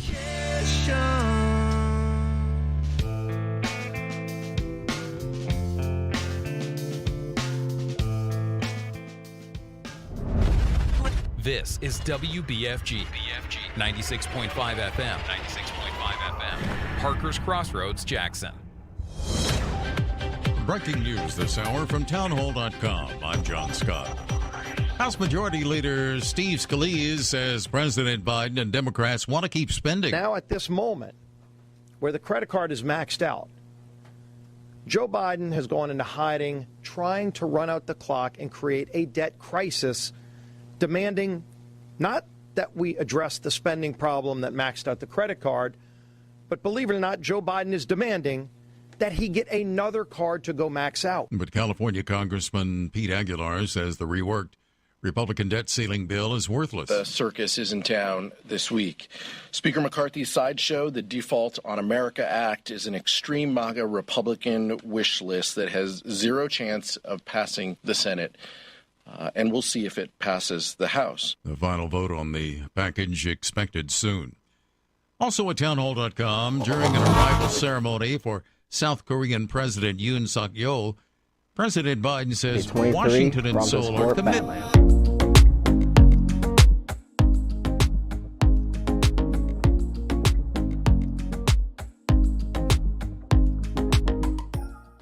The heart of this beast is a 2.0 EcoBoost, producing 250 horsepower and 277 foot-pounds of torque.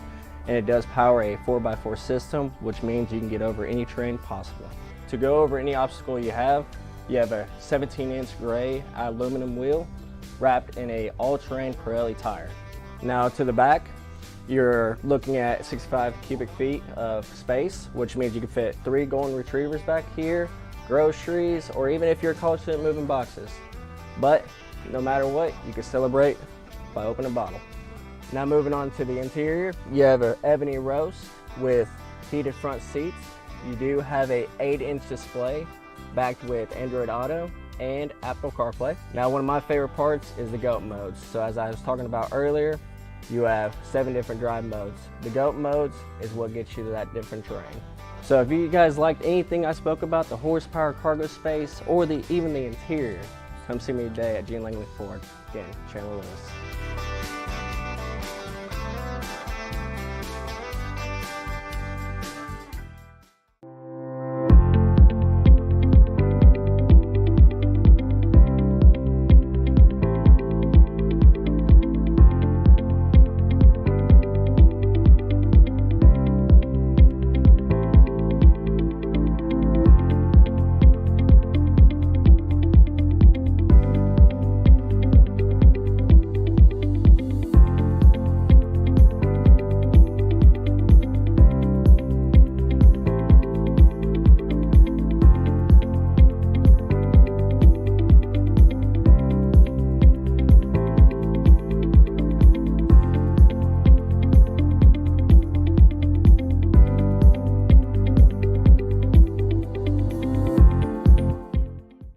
Every pest control company has access to the same products. The Southeastern difference is the way we go to market. We don't believe that you should have to take out a bank loan to protect your home. You have more value to us as a lifelong customer, not as a one-and-done sale from a slick salesman. We can still be reached 24 hours a day, 7 days a week. Termite and pest control, fungus and moisture barriers, attic installation, or just about anything else. Our services are guaranteed. 731-660-1052.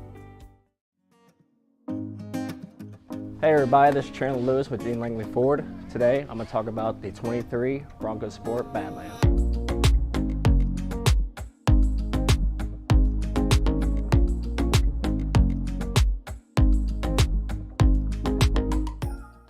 The heart of this beast is a 2.0 EcoBoost, producing 250 horsepower and 277 foot-pounds of torque. And it does power a 4x4 system, which means you can get over any terrain possible. To go over any obstacle you have a 17-inch gray aluminum wheel wrapped in a all-terrain Pirelli tire. Now to the back, you're looking at 65 cubic feet of space, which means you can fit 3 golden retrievers back here, groceries, or even if you're a college student, moving boxes. But no matter what, you can celebrate by opening a bottle. Now moving on to the interior, you have an ebony roast with heated front seats. You do have a 8-inch display backed with Android Auto and Apple CarPlay. Now one of my favorite parts is the GOAT modes. So as I was talking about earlier, you have 7 different drive modes. The GOAT modes is what gets you to that different terrain.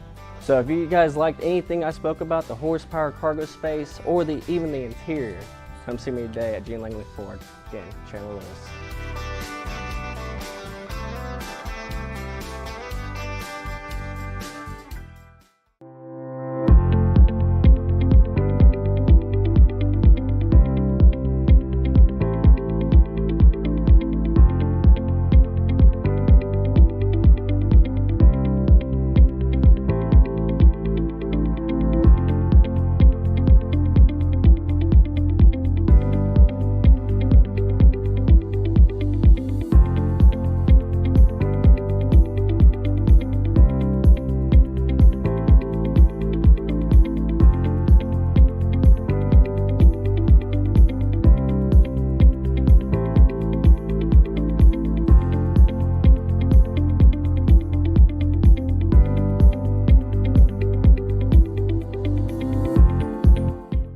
Every pest control company has access to the same products. The Southeastern difference is the way we go to market. We don't believe that you should have to take out a bank loan to protect your home. You have more value to us as a lifelong customer, not as a one-and-done sale from a slick salesman. We can still be reached 24 hours a day, 7 days a week. Termite and pest control, fungus and moisture barriers, attic installation, or just about anything else. Our services are guaranteed. 731-660-1052. Hey everybody, this is Chandler Lewis with Gene Langley Ford. Today I'm going to talk about the 23 Bronco Sport Badland.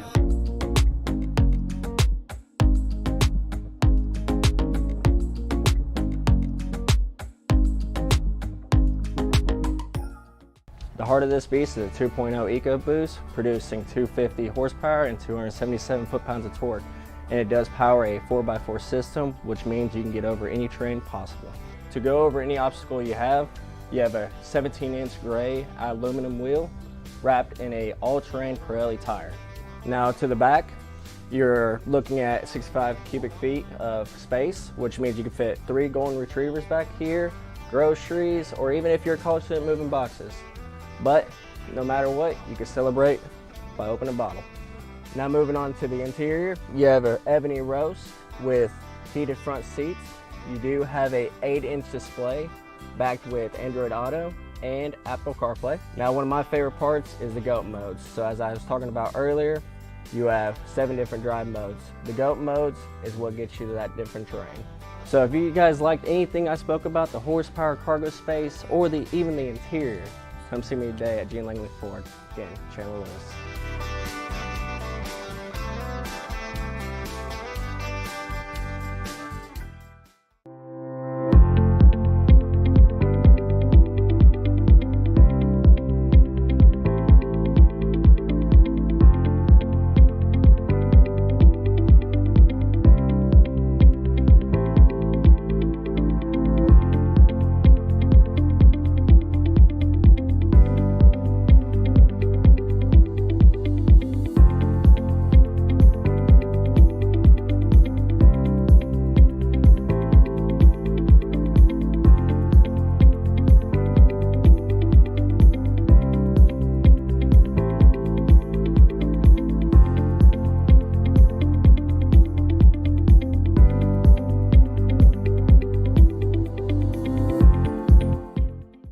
Every pest control company has access to the same products. The southeastern difference is the way we go to market. We don't believe that you should have to take out a bank loan to protect your home. You have more value to us as a lifelong customer, not as a one-and-done sale from a slick salesman. We can still be reached 24 hours a day, 7 days a week. Termite and pest control, fungus and moisture barriers, attic installation, or just about anything else. Our services are guaranteed. 731-660-1052.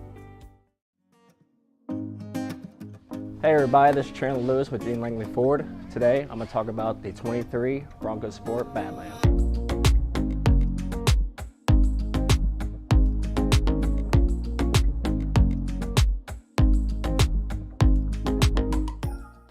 The heart of this beast is a 2.0 EcoBoost, producing 250 horsepower and 277 foot-pounds of torque.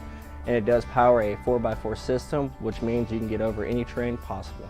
To go over any obstacle you have a 17-inch gray aluminum wheel wrapped in a all-terrain Pirelli tire. Now to the back, you're looking at 65 cubic feet of space, which means you can fit 3 golden retrievers back here, groceries, or even if you're a college student, moving boxes. But no matter what, you can celebrate by opening a bottle. Now moving on to the interior, you have an ebony roast with heated front seats. You do have a 8-inch display backed with Android Auto and Apple CarPlay. Now one of my favorite parts is the GOAT modes. So as I was talking about earlier, you have 7 different drive modes. The GOAT modes is what gets you to that different terrain. So if you guys liked anything I spoke about, the horsepower, cargo space, or even the interior, come see me today at Gene Langley.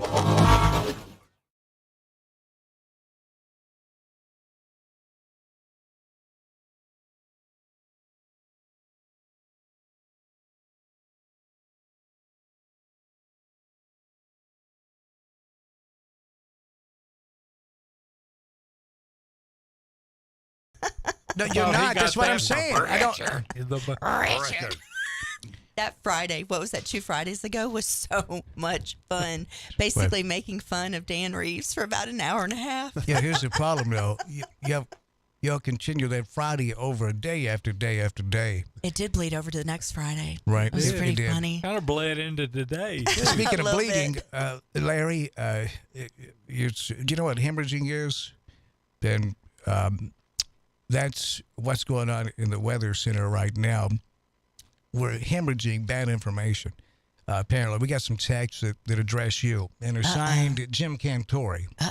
So way to go. You got Cantori on you now, Larry. Wow. That's big time. Cantori, just bring it to Jackson, baby, and I'll show you what a real hurricane is. We report the barometric pressure in Bemis every day in Jackson, Tennessee. And when Larry says we'll show you what a real hurricane is, he's talking about the mixed drink, I'm sure. He likes girly drinks. That's not a misogynistic comment, by the way. No, Gina, I think before it's you kinda attack cute. me too. I would not attack you over that at all. My name's Dan Reeves. I haven't attacked anybody all day today. Well, saving it up.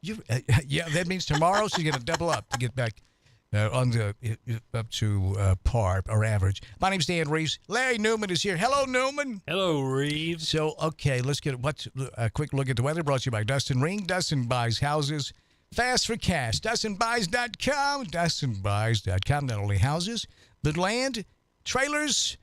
He buys fast for cash. DustinBuys.com. Larry, how does it look here in the 4 o'clock hour, please? And keep in mind, it's only a 3-hour show. Right. 70 degrees is the current temperature. Tonight, the low will be 54. Mostly cloudy, showers likely with a slight chance of thunderstorms after midnight. Lows in the mid-50s. East winds around 5 miles per hour. Chance of rain is 70%. The humidity is 38%. The barometric pressure in Bemis is 30.03. Thank you, Larry. So, thank you, Larry. Gina Langley is here. Hi, Gina. Hey, Danny. Dr. Ryan Kirkland is in the house. Hello, Dan. Instead of getting into Kirkland's home center, he said, "No, I'm going to make some real money. I'm going to join the Army." Was it the Army? It was the Army, and I made some big bucks with the Army. It's now you went in. Were you drafted? I was. I got drafted twice, but I volunteered before I got drafted. Had to go in the second. Oh, you volunteered before you got drafted. Did you see it coming? Is that why you? Yes. I had a cousin that did that Vietnam War, and while he was in boot camp, the war ended. He said, "Oh Damn no!" it. But to his credit, he parlayed that into now he's a helicopter pilot. Oh, good. And he parlayed that into in the early 2000s. Well, what I mean in the early 2000s, it went on for 20 years.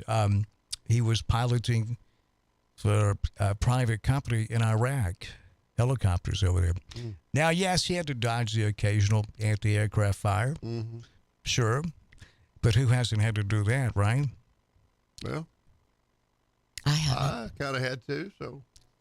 Did you? So what? So you joined the Army and what were you, a grunt on the front lines? What, by the way, those glasses are really I was cool. never under any great risk other than flying on, not piloting, but flying on maybe 7 different types of aircraft. Were you ever on the Huey? Yeah, I flew on a Huey several times. I guess everyone did in Vietnam, right? I don't know about everyone. Right, I didn't mean it literally, geez. But that seemed to be the transportation of choice, right? The Huey, wasn't that linked back to LBJ's wife? Didn't she make those? I don't know about that. Or she was affiliated with the governor. I was when I had a few days in Saigon. A friend pointed out this large area with Sealand trucks and tractor trailers, and he said, "You know who owns the Sealand company?" And I said, "I have no idea." And he said, "Lucy Johnson's family." I'm thinking that doesn't sound Lucy right. Johnson, not Lucy, but Lady Bird. Lady Bird Johnson's family. I said that doesn't sound right. That I don't think that should be like that, but it was. It shouldn't. No, it really shouldn't. Yeah. It's so you go in. What did you do during Vietnam? I was a counterintelligence agent. So I'm basically making notes on everything you're doing right now, and I'll submit a report once this program is over, and your security clearance will be lifted. Dadgummit. So yeah, I should have known that. We did background investigations on people who had security clearances, and the Army had some reason to think they probably shouldn't have one, and we would try to build a case for them having their security clearance revoked. And we did some document security where we'd go out to various units, not on the front lines. You didn't have very many documents right on the front lines, but to be sure they were stored properly. And then I had one Vietnamese agent who reported to me in a clandestine fashion weekly, generally. Yes, well, our government took security very seriously, as evidenced in Watergate, for example, the Vietnam Papers. How do you feel about that after serving in Vietnam? And Vietnam now is one of our big trading partners, and this just in, they're still communists. And then, of course, our biggest trading partner is Communist China. And you and your generation were told, we've had to go to Vietnam to stop the spread of communism. I don't think I've ever asked that to someone who actually served in Vietnam. Well, I'm proud to have served my country because my country asked me to go and I went. There were other options, leaving the country or that sort of thing. But I went. I did go as a volunteer. And a little humorous side story, the Army recruiter said, "You got really good test scores. You need to go into military intelligence. You get to wear civilian clothes and you don't have to go to Vietnam." I said, "Where do I sign?" Where do I sign up, please? He was half right. So I wore civilian clothes in Vietnam. How did the Vietnamese treat you? Not the Viet Cong. We know how they would treat you. Well, I ended up with a very good assignment in a town called Nha Trang, which was north of Cam Ranh Bay. Most people who were alive during that time have heard of Cam Ranh Bay, but not Nha Trang. And Nha Trang was a seaside resort. Very nice place, and I think it's built up to be very nice now. It's like the French Riviera, really exclusive place. But all the relationships I had with Vietnamese people were very good. They're very kind, hardworking, industrious people. Had a good deal of respect for them. And I felt like there was some meaning to the fact that we served over there. I don't know that any war is pure and perfect. It didn't have the meaning, I don't think, that World War II did for people like Harry Newman's father. Yeah. But we all signed on the line that we would give whatever we had, including our lives, for our government, for our country. And I certainly respect that. In that respect, we were all the same, but we didn't have the victory. We didn't have the feeling of accomplishment that Larry's father did. Yeah, obviously, I had great respect for both your parents.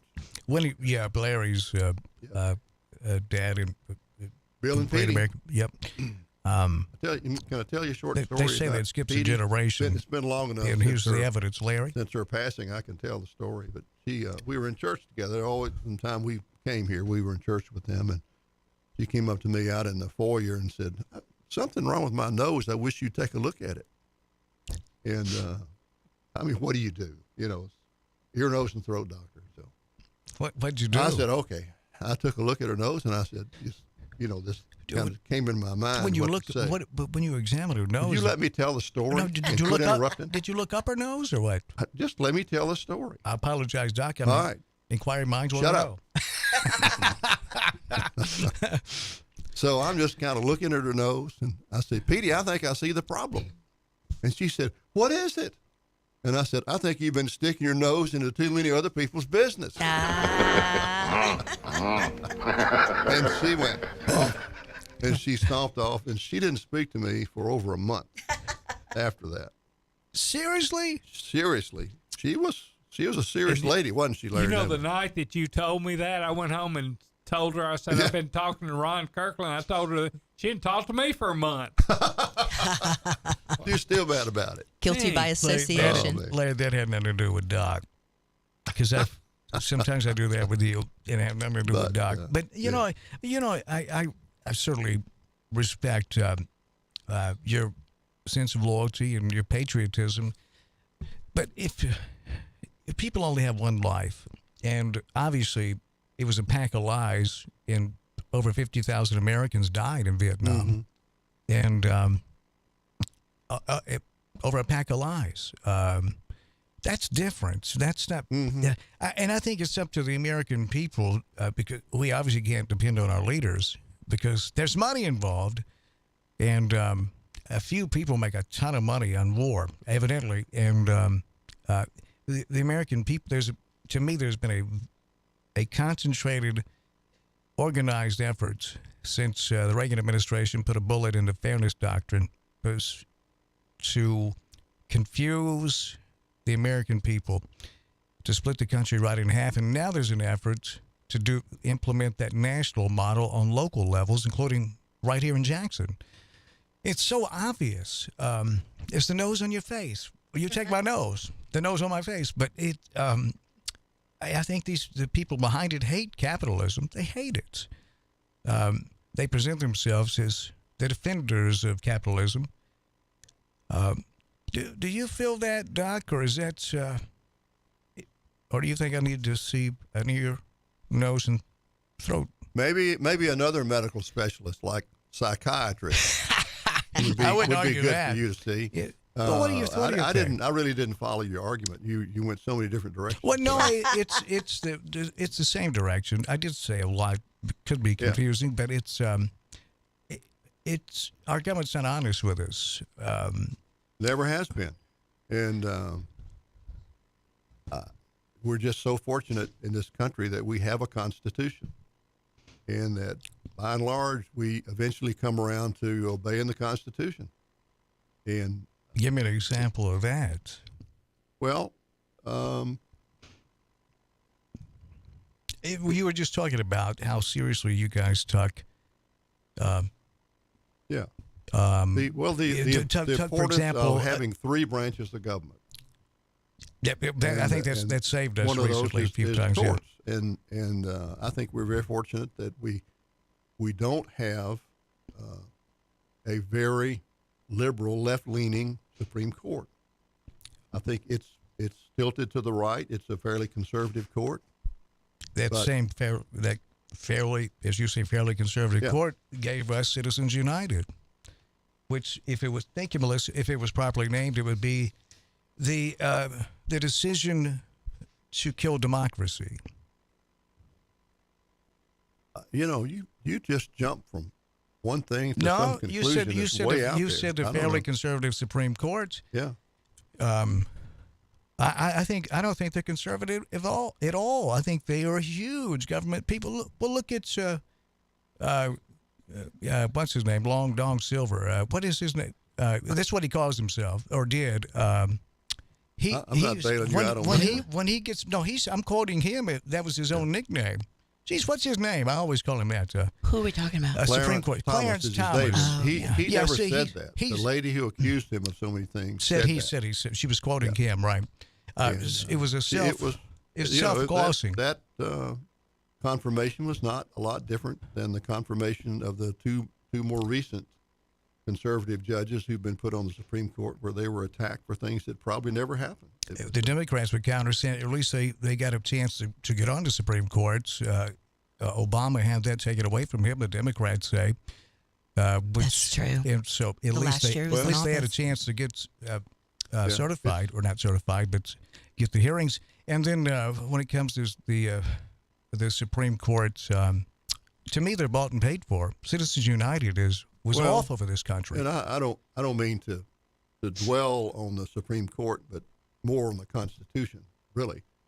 And the Bill of Rights, the right of freedom of speech.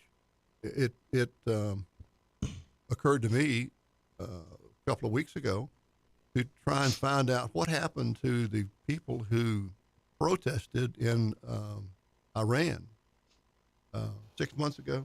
There were hundreds and thousands of people in the streets protesting, and the government seemed to allow them to do that.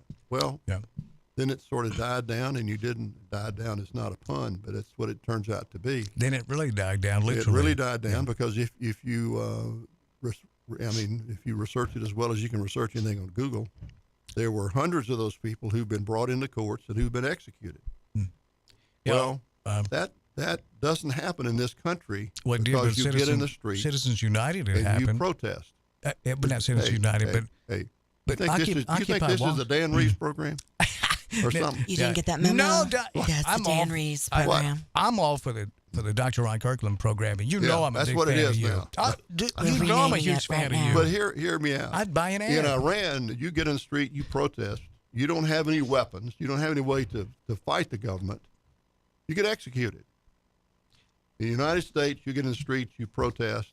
If you get out of line, maybe you get arrested, spend a little time in jail, but most of the people never pay any price for it because we have freedom of speech.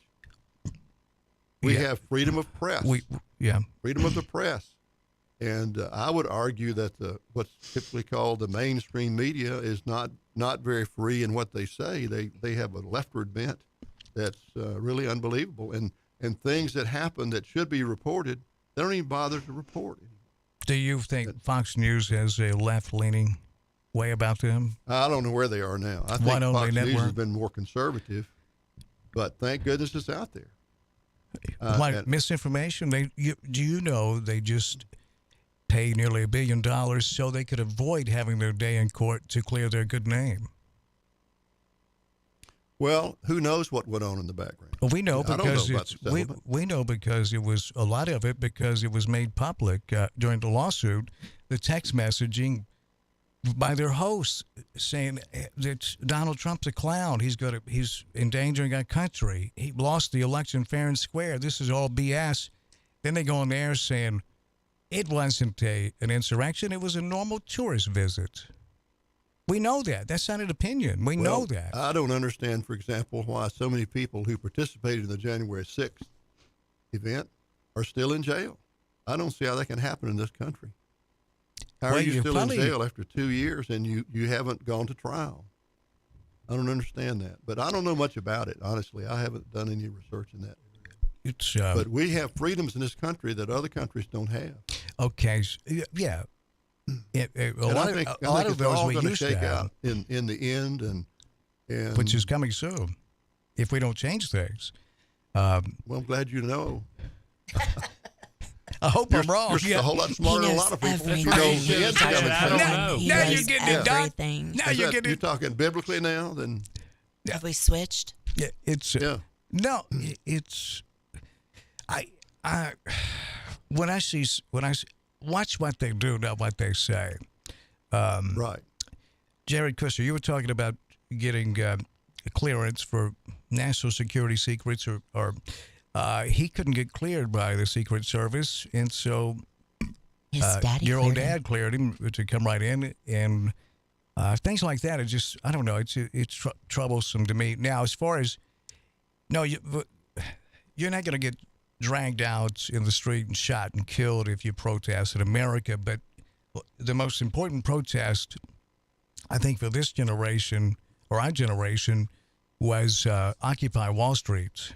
And Fox News was the main culprit in spinning that just like a narcissist into something that it wasn't, because they presented it as hippies, dope heads, urinating, defecating out there, when in reality, if you took the time to check it all out, a lot of American veterans were there, a lot of very concerned citizens. Yeah, you had your dope head mixed in, because dope heads kind of mix in. That's what they do.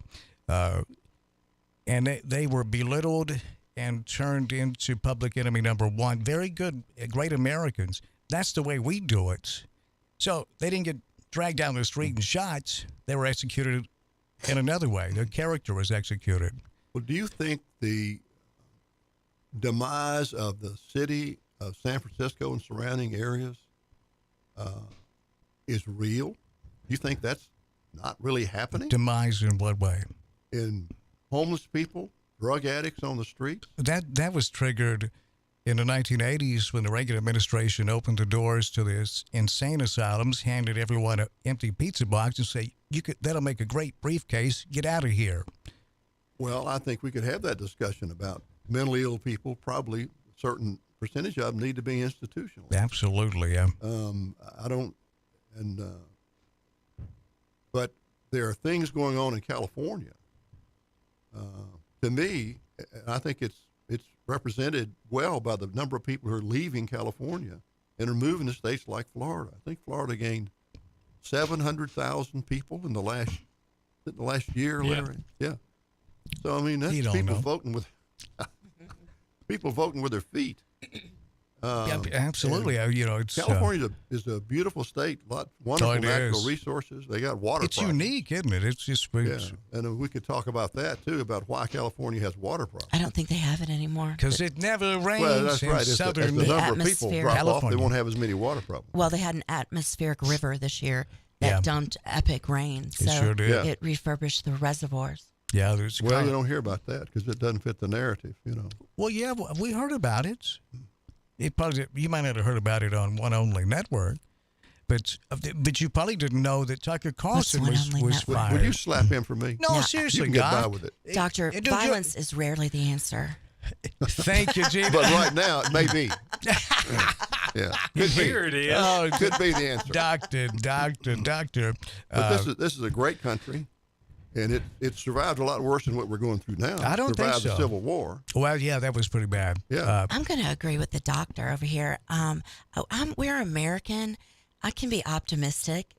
All we have to do is quit yelling and screaming at each other and name calling, and start having intelligent adult debate about what needs to be fixed. Right. Here. That's all. That's all we Cue need to the do. patriotic music. Thank you. Do not play Lee Greenwood. If I hear that again, I'm going to come on. Lee Greenwood, please. You talking about a guy that's cashed in.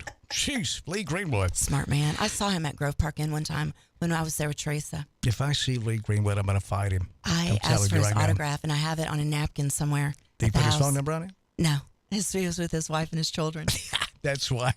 No, I'm tell you a story about Lee Greenwood, which I think is fascinating. A local person that a lot of people know, and they know who I'm talking about, passed away, and they had a funeral and then a reception at First Baptist Church. And there were different lines for different people in his family to go through. And you'd get in line number one, go up and make your comments, get back in line number two, go up and make your comments and get in line number 3. Make it took your a while to comments. go through that. Oh, actually, speak to the family. Okay. Yeah. So we were standing there, Carol and I, in line, and we noticed these country music people, because this particular family had significant connections in the country music industry. The You talking about Carl stars- Perkins? Pardon? I'm not mentioning the name. The country music Who would else come would in. it- They skipped the lines, and they would go from 1 to 2 to 3, and then they would leave because they were more important than the rest of them. If you're in the Beatles, that's what you do. Right. I do the same thing. We were in line commenting on how tacky that was, and I turned around, and standing behind me waiting in line number 2 was Lee Greenwood. Doing it the right way. Right. I did the same thing. I was I was behind Lee. He didn't take advantage of his status to say, I'm better than you are. So that tells you a lot more about Lee Greenwood than I knew before that particular day. See, Dan? He's a good guy. Great story. He queued up. You mind if I retell that one? It's I have his autograph on a napkin at home Be an somewhere. I really do. American. I do. I have his autograph. It says Grove Park Inn. I was with Teresa. yeah. Don't key my car, Doc. Proud. Is that Be T? an American. No, it's Dr. Ryan Kirkland At is least here. I know I'm free. Unless you want to protest Wall Street in bankrupted And America. at least stand up Yeah. next Next to to you. and defend her still Well, today. that's like, it's people put on. I don't think we're people going to sell any of these records. people We sound play good, that. though. Lee Greenwood just called. He said, "Please knock it off, Oh, Doc. stop You're it, killing me." Dan. Running the song. No, it's. I tell you but what, I I think- get chills when I hear that song every time. I don't get chills when I hear that song. I get chills when I hear the national anthem, Star Spangled Banner. But I remember being out at the ballpark with the Diamond Jacks, and people would stand up and put their hand over their heart for Lee Greenwood's song, and I was like, "You got to be kidding me!" Yeah. But no, I don't have any problem with that at all. I have his autograph. Yeah, I heard about that. Whatever. So then, but Doc, the point is, no, again, you're not going to get dragged down the street and shot and killed like in, pardon me, North Korea, in evidently China, and some of our other trading partners. Do we trade with North Korea? No, we don't. China, we do. Yeah, I knew that. And so, and you said, I love this country. It's a great country. And that's true. But I'm afraid we use that instead of addressing the problems. To me, it's almost like being a parent. And when your child continues to steal Larry's milk money, beats Larry up. And the best bumper sticker that you could come up with that would be true to put on the bumper of your car as a parent would be, my child ate all of his tater tots. That's pretty much his greatest accomplishment. But you continue to say, he's the greatest child on earth. Don't say anything bad about my child.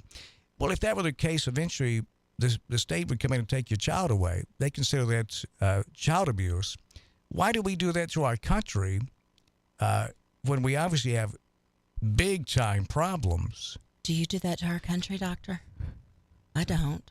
I mean, I was addressing what he said. Well, I mean, I think you can be patriotic and still be critical of the government and, No, you question. can't. That is being patriotic, Gina. I agree with you. Yeah, it is. I think it's abusing the country to pretend that these problems are not real.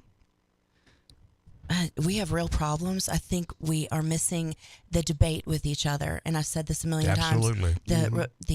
The politicians want to stay in office. The best way to do that is to make the left hate the right, and then nobody's talking, and they are focusing on drag queen brunches, which I don't know about you. We've talked about this many times. Not a real issue when they're sneaking all these laws through that we're not paying attention to.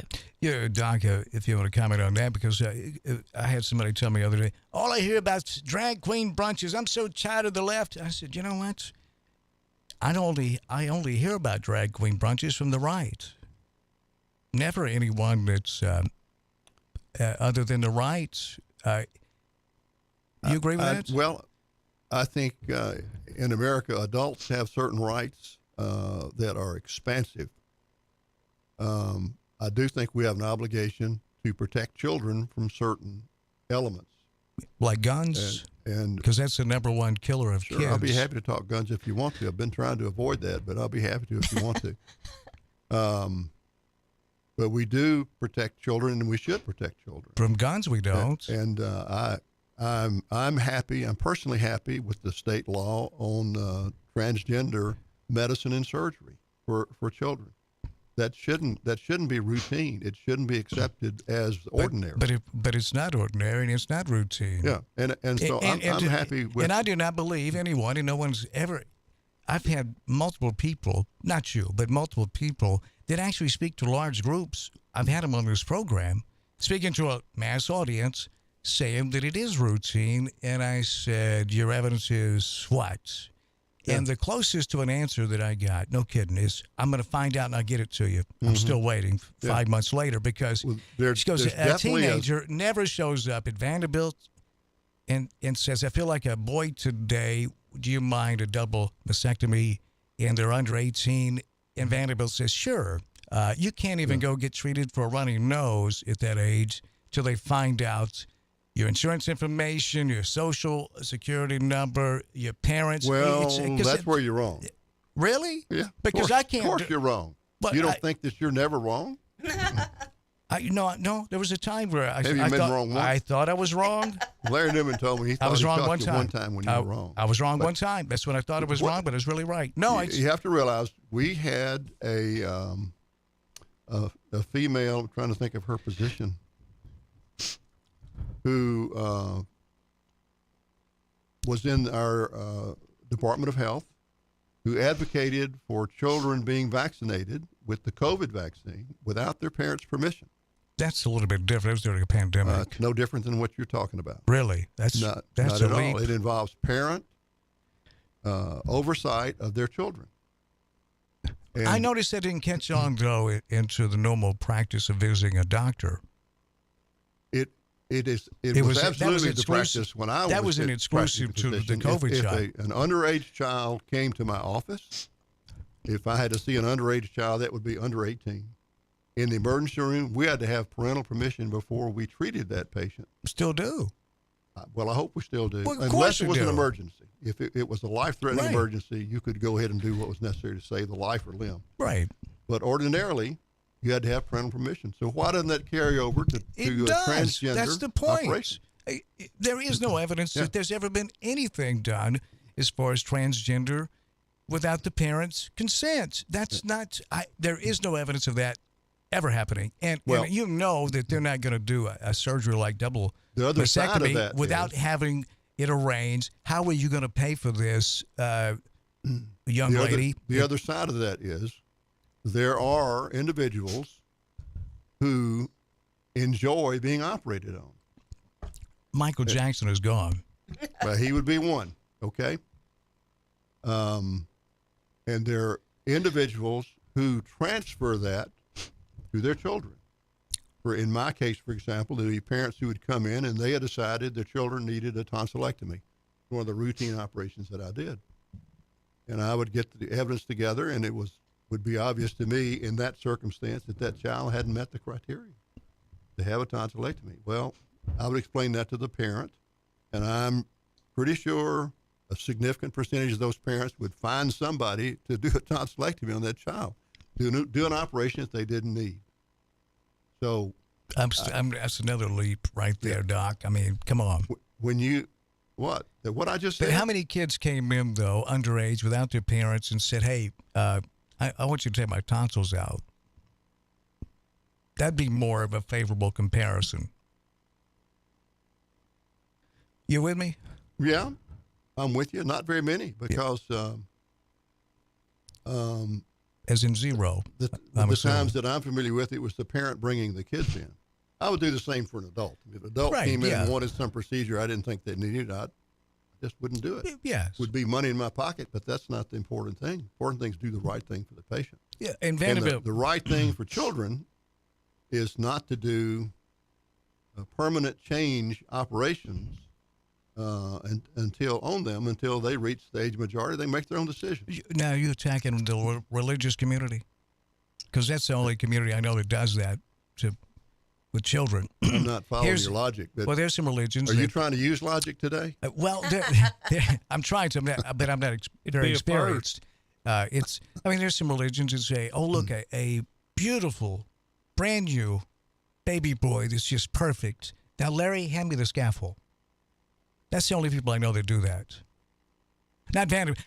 Vanderbilt risking everything to make a little bit of money on teenagers with a double mastectomy. I don't believe it because there is no evidence of it. That's a paper Dragon created to just upset white people, essentially. We've added another category here. Well, no, what I'm saying is I believe it to be true, but I love to learn. Apparently not. Today. Do you think that's inaccurate? What's inaccurate about that?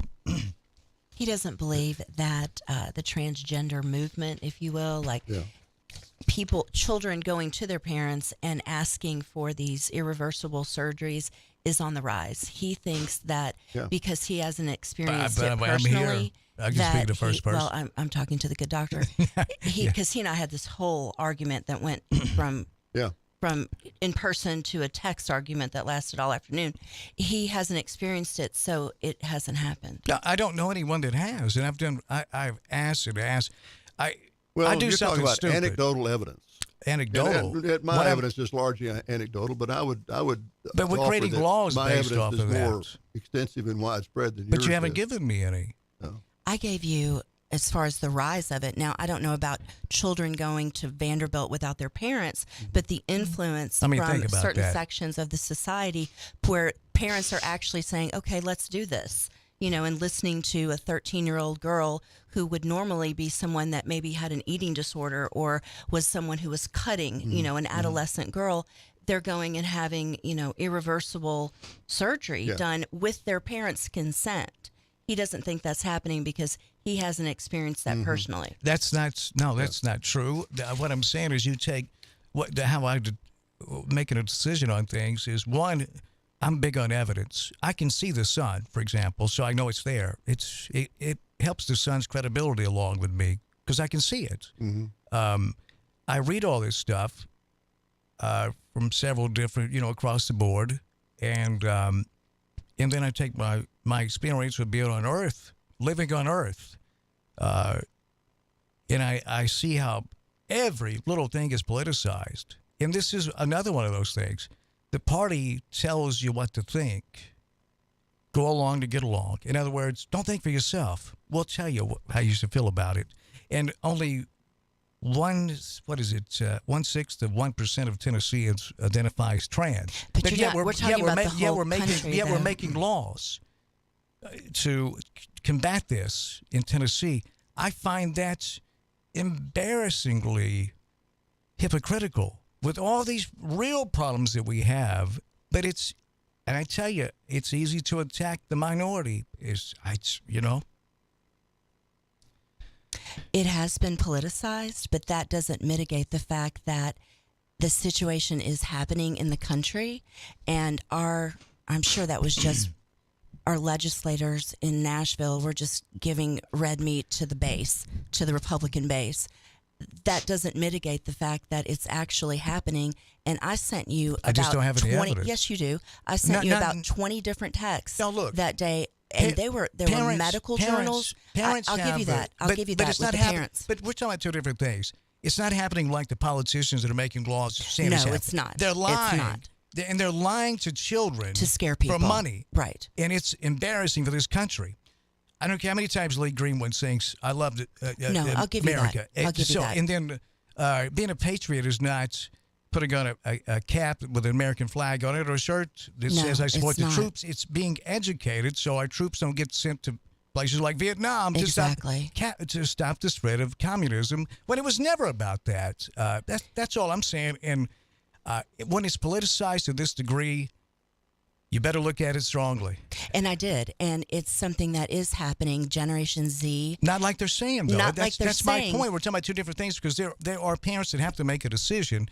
There are some kids that are born with both male and female. That. No, it's more than that. It is. It is. Yeah, you're right, Dan. There are children who are born intersex. And there are certain chromosomal abnormalities that are intersex. That's a very small percentage, and it would be smaller than the one that you mentioned, Right, 61%. It is And happening. there needs to be specialized treatment for them. I would still advocate that anything that's permanent or that's dramatically changing in their lives, like medical or surgical treatment of that, needs to be delayed until the child is. I absolutely I agree. agree. I agree with that. My point is that that's the way it is. Pretty much. I mean, No, it's not. there is a trend in the country that but nobody's given me I have- any I gave evidence you- about Vanderbilt. We're talking about two different things, Gina. Well, Vanderbilt has admitted. Let's but get not into the common teenagers terms. I think showing up by themselves, though. no, that's That's not just happening. not happened. I really hate to get into this because it gets kind of tacky, but they talk about upper surgery and lower surgery Right. Yeah. to make it kind of palatable. It's a euphemism for Yeah, a double unfortunately, mastectomy but and castration. I think Vanderbilt's doing more of the upper surgery, which I still find as deforming and unnecessary. And there is a percentage of those people that have those surgeries that once they're older and adults, they regret having done it. And those surgeries I'm are totally not with you on that. reversible. I'm with you on that. We're really on the Well, same what are we page. arguing about? Because it's, again, I use the example of the guy standing on the street corner in New York City,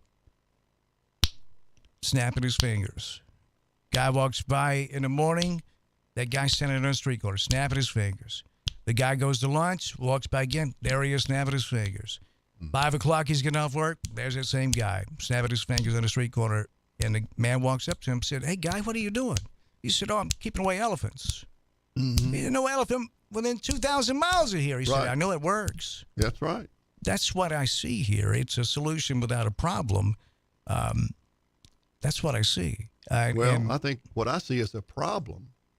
And the law that's passed in Tennessee is a solution to the problem. It's not necessarily the best solution or the only solution, but it is a solution to the problem. Protecting children. Right. Right. But what about protecting children from getting shot? Well, the in governor a signed a school new law, by executive order. Yeah, and generally speaking, I want to get to that.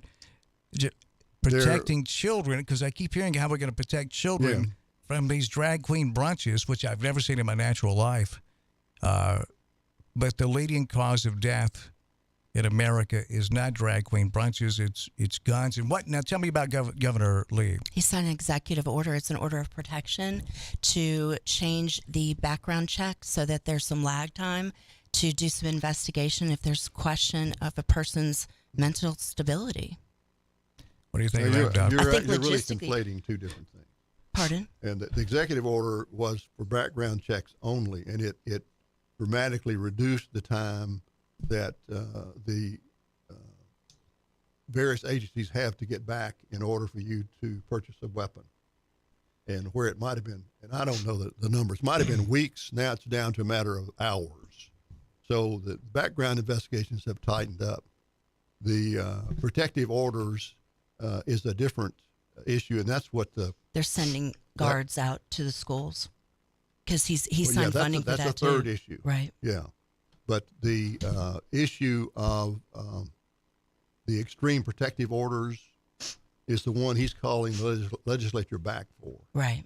And as always, there's all kinds of misinformation out there about that in terms of data and so forth. And we could never argue our way through that today. We won't make it. I think logistically it's going to be a little bit of a nightmare to try to literally keep guns out of crazy people's hands in the state. I see. I don't agree with that. I mean, this is 2023. I mean, they can read what you have on a notebook paper from outer space. The technology today, backgrounds. I mean, go get a driver's license. They know everything about you. This is about money. Period. It's about money to the NRA, and it's about money to the politicians who write the laws. I think it's we hard need to be prove honest someone's about this. crazy if they haven't done anything in the past. It's not for. You no, know? you can't. I mean, you might have a But Gina, psychotic break and start shooting up a school. obviously, you can't guess at it, and it would only apply to people who are being treated for a mental illness. You want to come in? It's getting kind of crazy in here, Gabe. And then So if this would have likely have stopped. Well, I'll say this: the shooting in Nashville at Covenant School, the shooter was being treated for what's a mental disorder. Yeah.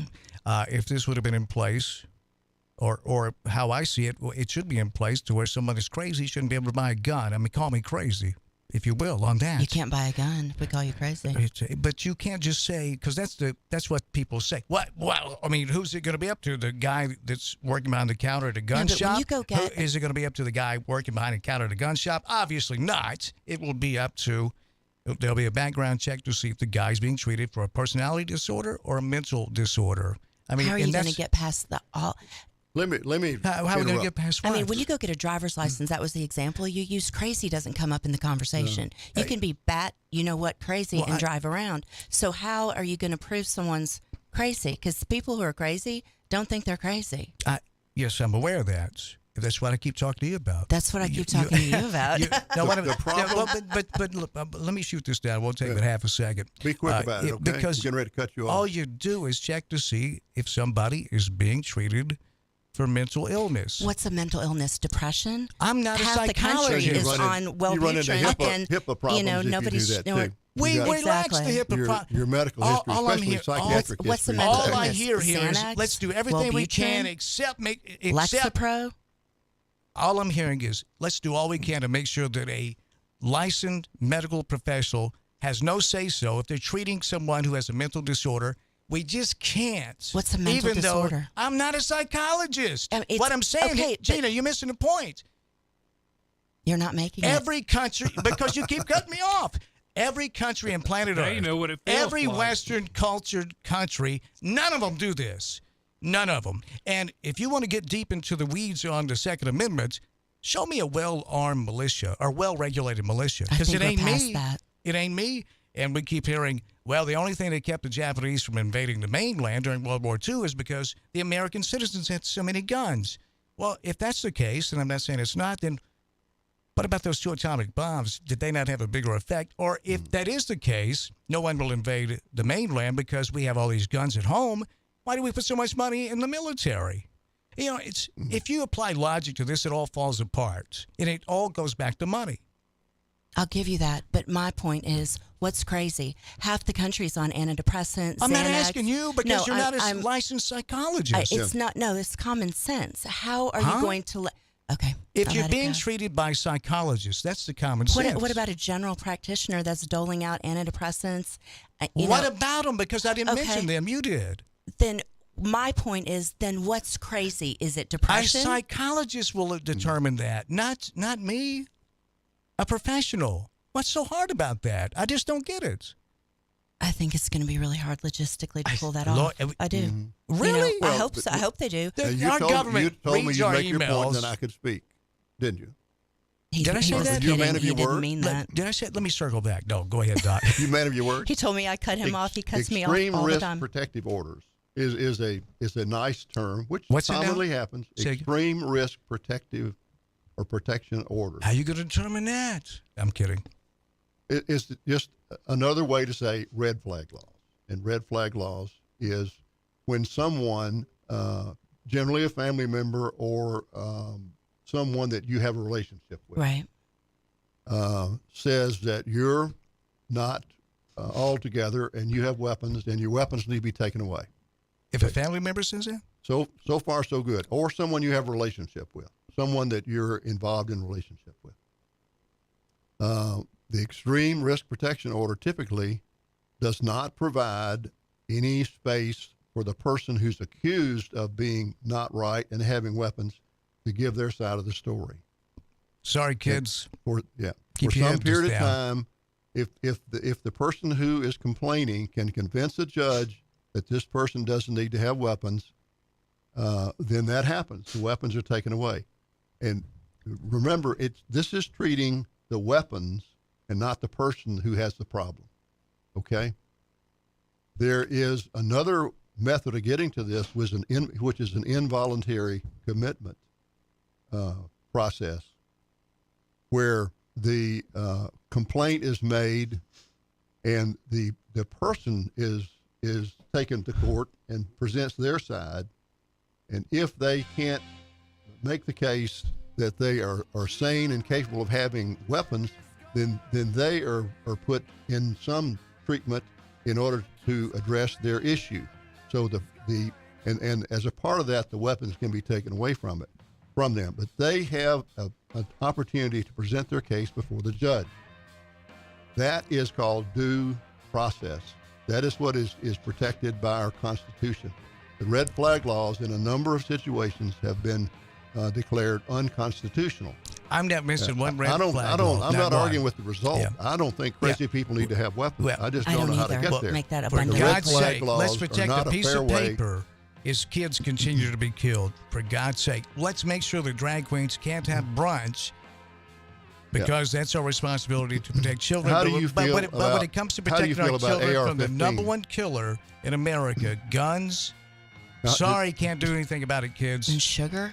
Wait a minute. What about Hold that? on. It's a little bit different argument. Overdoses is the number one killer. No, for children, it's guns. Okay. You're wrong. No, I'm not. You're absolutely Somebody get wrong. that Google machine out. You're telling me You're telling me that overdoses is the number one killer is blown past guns. The number one killer of children and adolescents between age 1 and 19 is firearms. That's what I Not said. Children. No. Hear what I said. Okay. That range was carefully selected to include 1 through 19 because most of the carefully killings, selected because those are the kids that are K through 12. Right? Let me finish. Isn't that right? This is not your show. Thank you, doctor. That range was carefully selected to include 17, 18, and 19-year-olds. And if you look at the graph, that's where all the killings are. That's why it's the number one killer of children and adolescents. That's not where all the killings are. It is. Ask Covenant School. I'm telling you, Dan. Yeah? I'm telling you, that number, the number one killer of children is not firearm. If you count children as 5 and under, which is the natural, the normal range for a child. You have children, you have older kids, you have adolescents. You make that argument to say that the argument kids, is that kids this nothing was to put, see here. This was put in an article that redefined children and adolescents. The next person that quoted it said this is for children only. I've read the articles. You have not, obviously. Actually, I have, but I don't. No, I don't read. I do not read. I'll be. I don't think he has, doctor. Absolutely full disclosure. I don't read right-wing rags, though. So I may not have read that. These are peer-reviewed articles. Whose peers? Doctors. Yeah, it's people in the same. And how does that come into play with guns? Are you a doctor? No, I'm kidding you, doc. Yeah. I know you got to go, so we got to get a time out here too. I love you so much, and I love having these conversations with you. But you're wrong. Firearms we don't are have a not problem the with number guns. one killer of children. Okay, let's say I'm wrong. They're the number one killer of children and adolescents, and it's mainly if it older becomes children number one, in gang-related incidents, just like the one down in Alabama. Why do we not hear any more about that? What do you mean? Why don't we hear more about it? Because we do hear about it. We don't. How did you hear about it? We don't. How did you hear about it? We just recently heard that the guns were illegal, and I don't know whether that's true or not. So but what does you know that why mean? we don't hear about it? Why? Because it's black-on-black crime. But no, you exactly did hear. why How we did you don't hear about it? You're complaining about not hearing about it, but how'd you hear about it? I hear about it because I look for it. Because I want to know why that's but if not they getting didn't the want you attention to, that Covenant School it wouldn't has. be a good idea to put I it see what somewhere you're where you saying. could find it. I get that. It's It's like all there's the a people hole in in your Chicago. theory, Einstein. Most of the to firearms hide deaths in something this they don't put country it are where black, you can read it. are black people that were getting killed. So what's the Normally point? by What's other your black- point? Why do we count their lives less important than the lives of white people? He's talking about publicity-wise. I'm talking to him. Why? I'm talking about the left. That's the way the left does it. Are you serious? I'm very serious. Progressives do that. Okay, tell me use again. data. What do progressives do? Tell me again. They manipulate data to suit their purpose. And do you consider Fox News progressive? Because that's what they were sued for, just what you said. I'm sorry, what was your question? Fox News was just sued for what you just said. I don't think they're progressive, do you? I think you're trying to change the topic. On progressives and talk how to they you try to manipulate? about firearm violence in the United States of America. I think It's you just primarily manipulated. black-on-black firearms. I and- addressed a specific thing you said about progressives manipulating the media. And it's ironic you say that because Fox News is progressive. Why don't that's you what talk they're being about what sued I for. just said? I just addressed something specific you said. When you went after anyone. Hey, When you went after the media, except unless it's right-wing media. I don't agree with everything that's on right-wing media. I just feel like I can Don't be parse so critical. parse the truth out more easily from Fox News than I can CNN or MSNBC. I think watch they're all. those from I time think to they're all time. garbage. Yeah, I do too. They probably see, are. I don't feel like I owe MSNBC or CNN anything. But do you feel like you owe Fox News get something? overly attached to what To the you truth? believe is true or what you want to be I true. don't, because I don't care Do about the either research. political party. And find out what the real truth is as best as you can. I'm not going to do that. I got too much going on. Dr. Ryan But Kirkland. those articles I referred to are absolutely in the literature, and you can see it morph from children to children and adolescents, and then it switches back again in the next citation to children. And so the it purpose just came out in an the editorial purpose in of the that would Tennessean be magazine. The purpose of that, the Tennessean magazine, the Tennessean newspaper, with Senator Frist, a pastor, and I'm trying to think of the third person. Oh, Dr. Jahangir from Vanderbilt. That's And who reviewed it? they wrote the editorial. They wrote it. Yeah. They said that firearms are the leading cause of death in children. That is not true. Yeah, I think you're having They fun should know with better. words. They're talking about school-age children, obviously, because we're talking about school shootings, and you know that, Doc. If That's you why. want to talk about that's what blows my you want to talk mind. about elementary school children, firearms are not the leading cause of death Well, in elementary school children. but they didn't say elementary kids. They said school kids. You're dissecting it all to try to find something to cherry pick. Is what I'm afraid of. No, just the opposite has happened. Really? The opposite has happened. What would be Exactly. their purpose of manipulating that? For the particular point in question? Well, which would be what? The anti-gun. Anti-gun. Sure, yeah. So if you think that a crazy person shouldn't get a gun, you're anti-gun. Okay, because I'm not anti-gun, but I am Well, you're trying pro-life. to put words in my mouth, which I'm not saying. I wish we I'm could pro-life. I wish we could get guns out of the hands of everybody who's crazy and wants to go kill people. Why Well, would, we're on the why would same anybody page. that's sane We're not on want the to do that? that's what I'm But asking why would you. Do you know there are 300 million people plus in this country? There I heard about are more that. guns than that. Yes.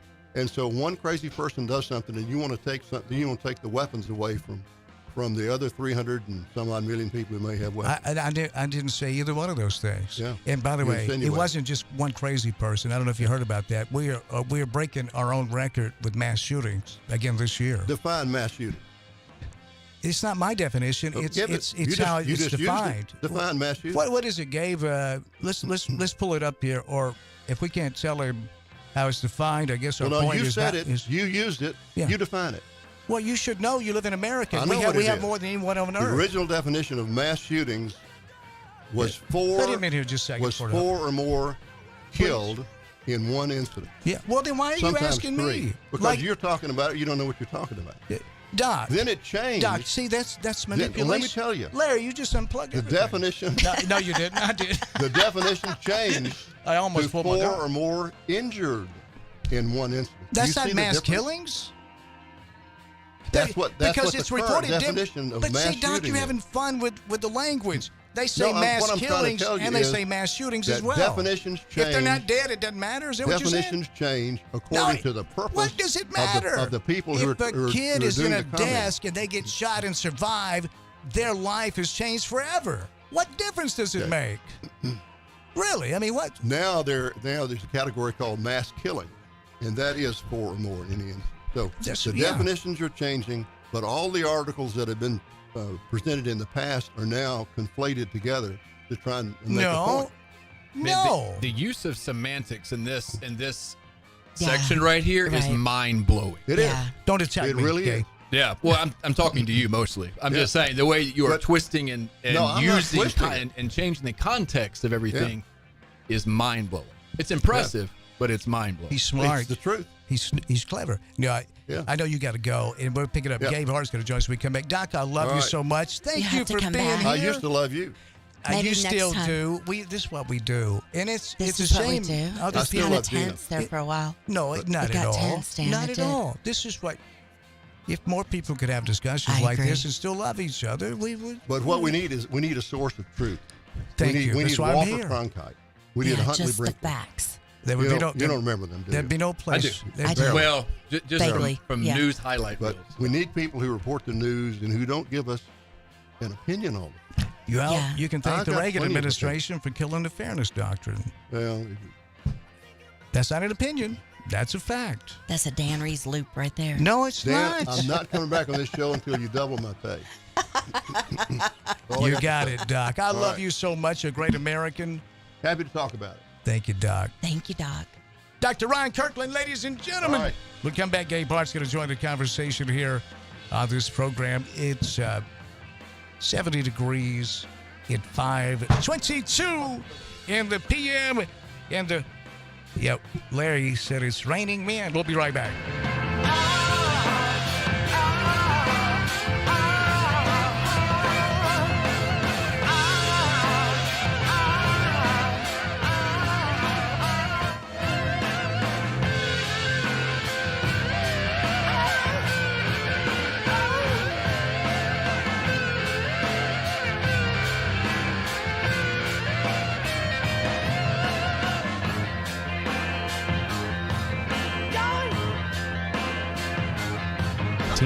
Reduction in crime. We've made historic investments in infrastructure.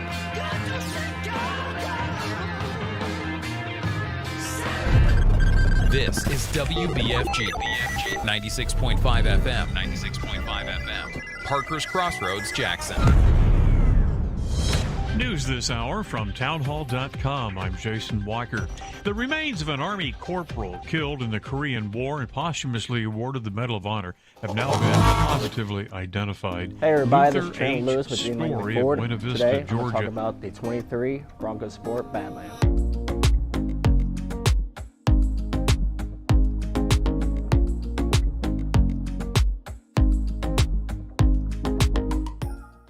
The heart of this beast is a 2.0 EcoBoost, producing 250 horsepower and 277 foot-pounds of torque. And it does power a 4x4 system, which means you can get over any terrain possible.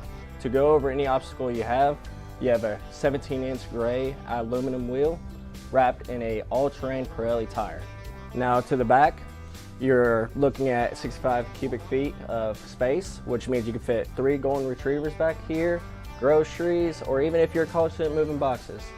But no matter what, you can celebrate by opening a bottle. Now moving on to the interior, you have an ebony roast with heated front seats. You do have a 8-inch display backed with Android Auto and Apple CarPlay. Now one of my favorite parts is the GOAT modes. So as I was talking about earlier, you have 7 different drive modes. The GOAT modes is what gets you to that different terrain. So if you guys liked anything I spoke about, the horsepower, cargo space, or even the interior, come see me today at Gene Langley Ford. Again, Chandler Lewis.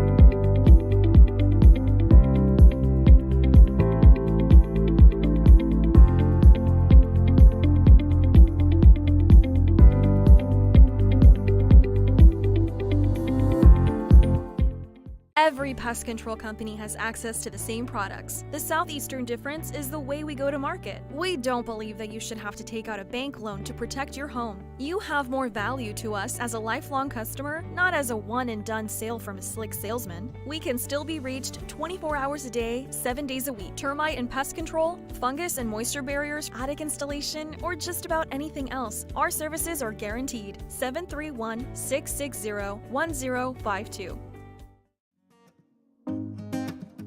Hey everybody, this is Chandler Lewis with Dean Langley Ford. Today, I'm going to talk about the 23 Bronco Sport Badland.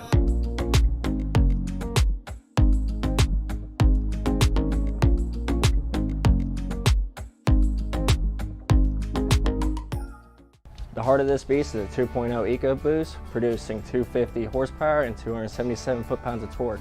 And it does power a 4x4 system, which means you can get over any terrain possible. To go over any obstacle you have You have a 17-inch gray aluminum wheel wrapped in a all-terrain Pirelli tire.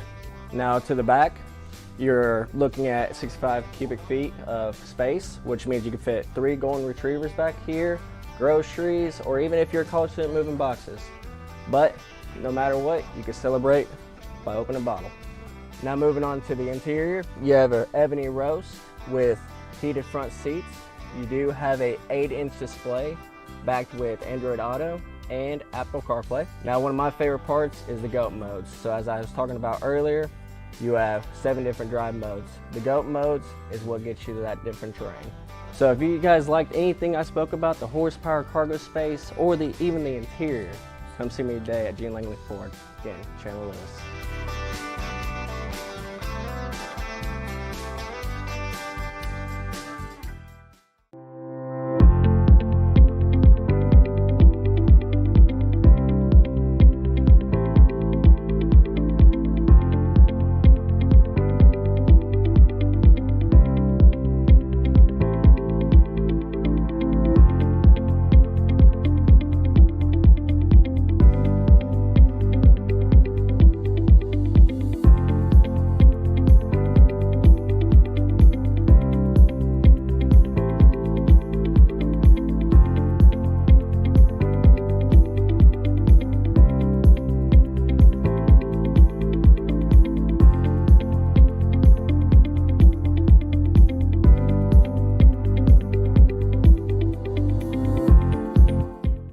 Every pest control company has access to the same products. The southeastern difference is the way we go to market. We don't believe that you should have to take out a bank loan to protect your home. You have more value to us as a lifelong customer, not as a one-and-done sale from a slick salesman. We can still be reached 24 hours a day, 7 days a week. Termite and pest control, fungus and moisture barriers, attic installation, or just about anything else. Our services are guaranteed. 731-660-1052.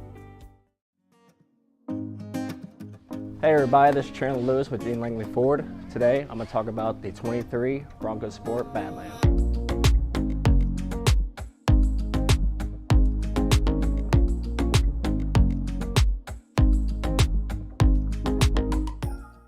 The heart of this beast is a 2.0 EcoBoost, producing 250 horsepower and 277 foot-pounds of torque. And it does power a 4x4 system, which means you can get over any terrain possible. To go over any obstacle you have a 17-inch gray aluminum wheel wrapped in a all-terrain Pirelli tire. Now to the back, you're looking at 65 cubic feet of space, which means you can fit 3 golden retrievers back here, groceries, or even if you're a college student, moving boxes. But no matter what, you can celebrate by opening a bottle. Now moving on to the interior, you have an ebony roast with heated front seats. You do have a 8-inch display backed with Android Auto and Apple CarPlay. Now one of my favorite parts is the GOAT modes. So as I was talking about earlier, you have 7 different drive modes. The GOAT modes is what gets you to that different terrain. So if you guys liked anything I spoke about, the horsepower, cargo space, or even the interior, come see me today at Gene Langley Ford. Again, Chandler Lewis.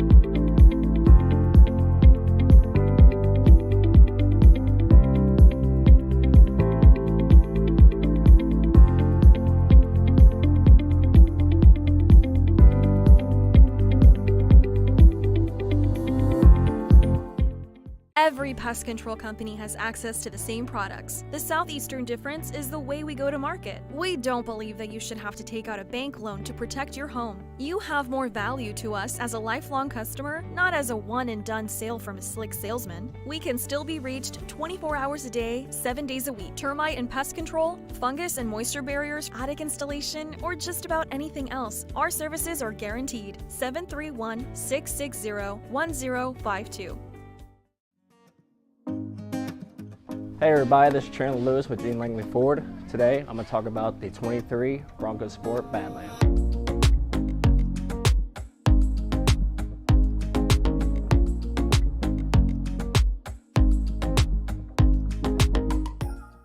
The heart of this beast is a 2.0 EcoBoost, producing 250 horsepower and 277 foot-pounds of torque. And it does power a 4x4 system, which means you can get over any terrain possible.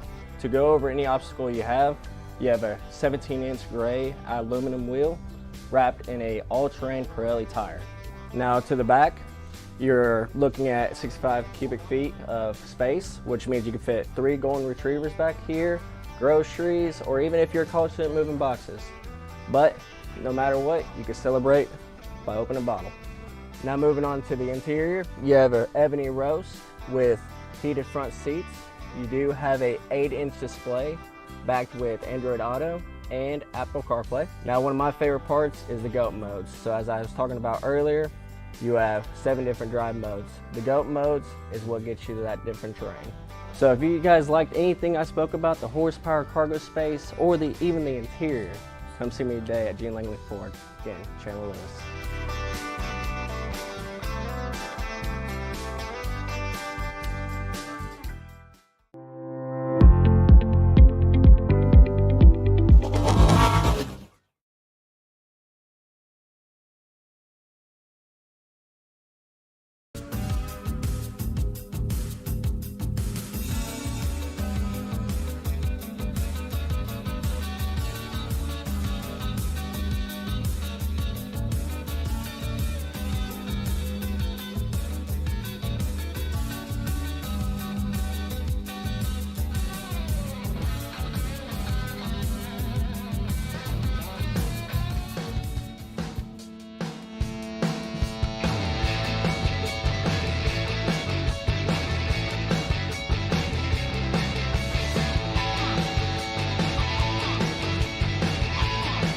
We'll do it live.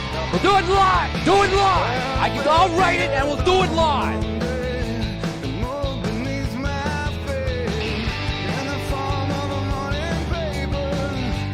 5:30. Almost said Herschel Walker passed the hour. It's 5:34. But I don't want to go there because we can't do a background check to see if he's being treated. So we'll say Bo Jackson passed the hour, 5:34 on the program. My name's Dan Reeves. Larry Newman is here. Hello, Newman. Hello, Reeves. Hello, Newman.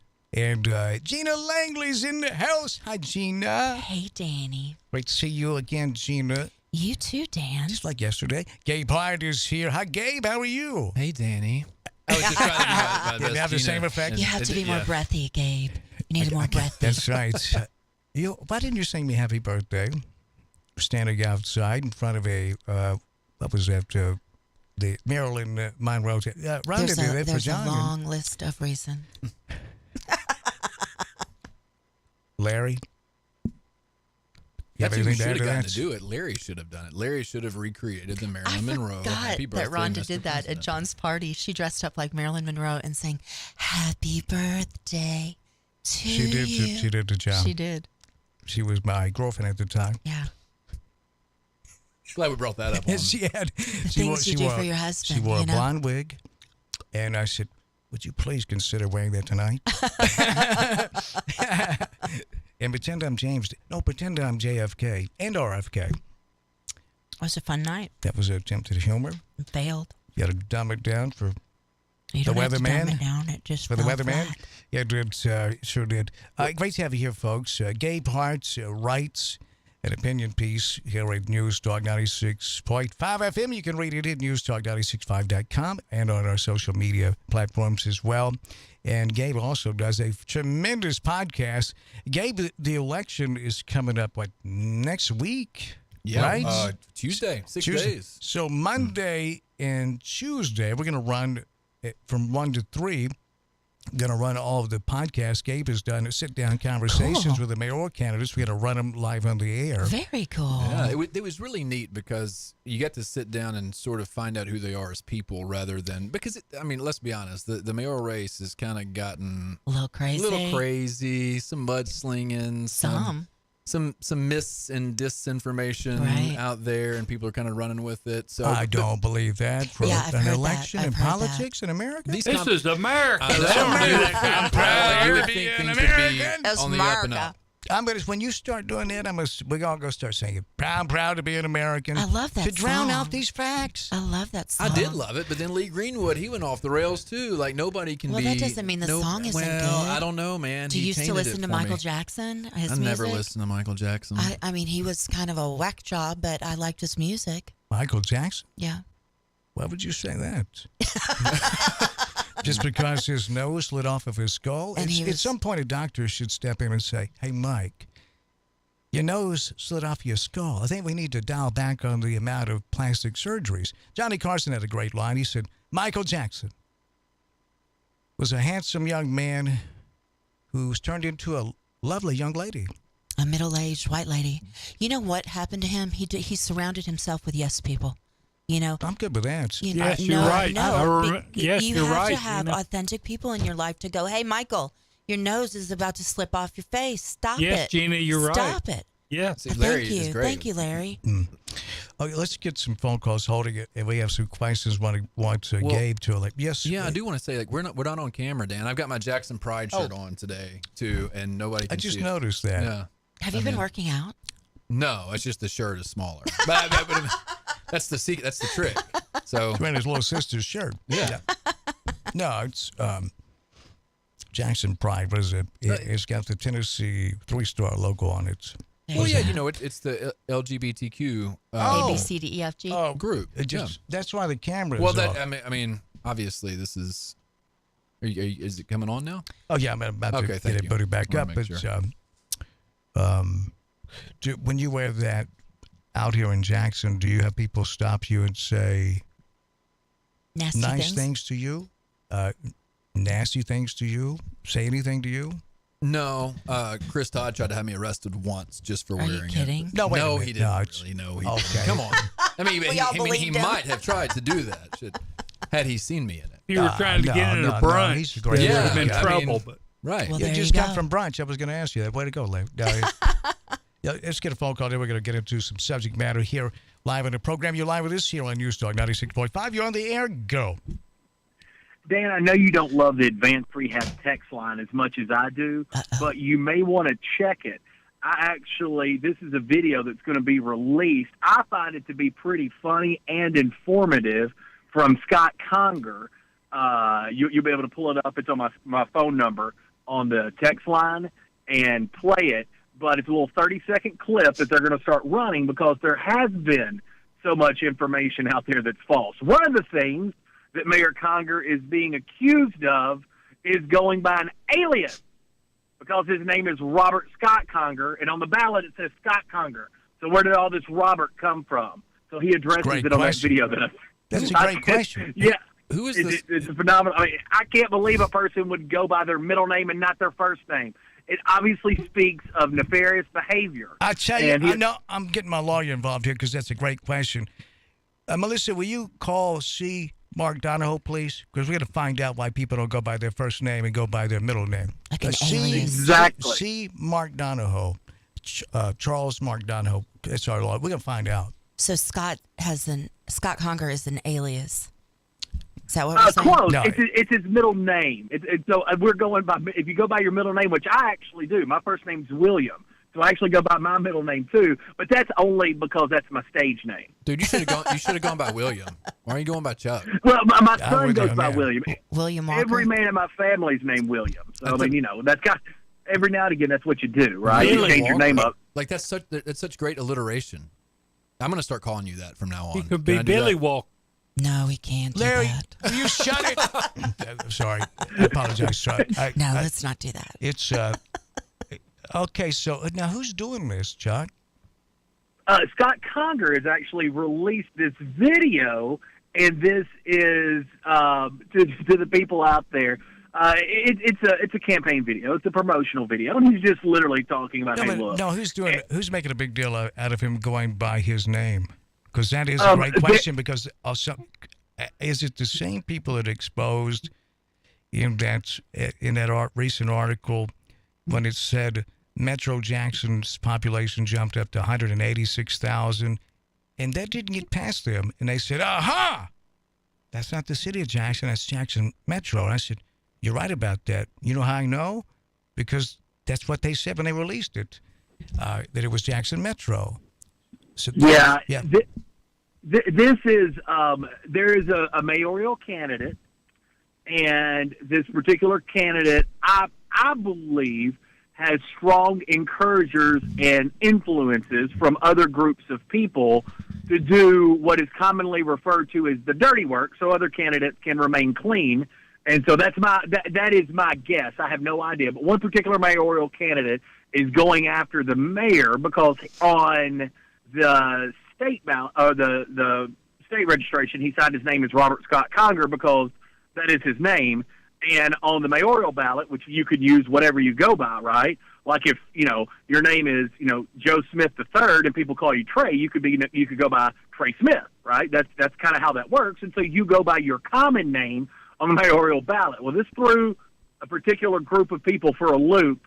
And so it's being addressed. I think it's Chuck, a good video. It's deeper than that, though, Gabe. Scott didn't just start this. He's been doing it since I've known him. Because when I met him 20, 30 years ago, he told me his name was Scott. He did not mention his middle name to me. Wow. What's he hiding? Exactly. Right? Like he's been going by this alias for 35 Holy years. cow. Like what did he do when he was 8 years old that he is trying to hide by going by Scott Conger? I think what it is, Larry, is he prefers Scott over his middle name, and he thought that was going to fly under the radar too. See? We can slay that paper That's dragon called right journalism, folks. Okay, and by the way, we got a text saying I think DTRB with a photo of Jackson Pride. Is that from the Hemp Fest? I don't know. They had a really cool booth during the Hemp Fest. I don't. Jackson Yeah, that's Pride the same organization that I'm repping right now. Okay. Yeah. You didn't get the memo that you're not supposed to. You're heterosexual. That's right. You're supposed to not like these people. Well, you didn't get that memo? I didn't get that I didn't memo. get it. I didn't get it. I didn't Larry, either. Did you get that memo? I didn't either, really. Actually, Dan got mine and threw it away. He don't get memos anymore. I just talked to him.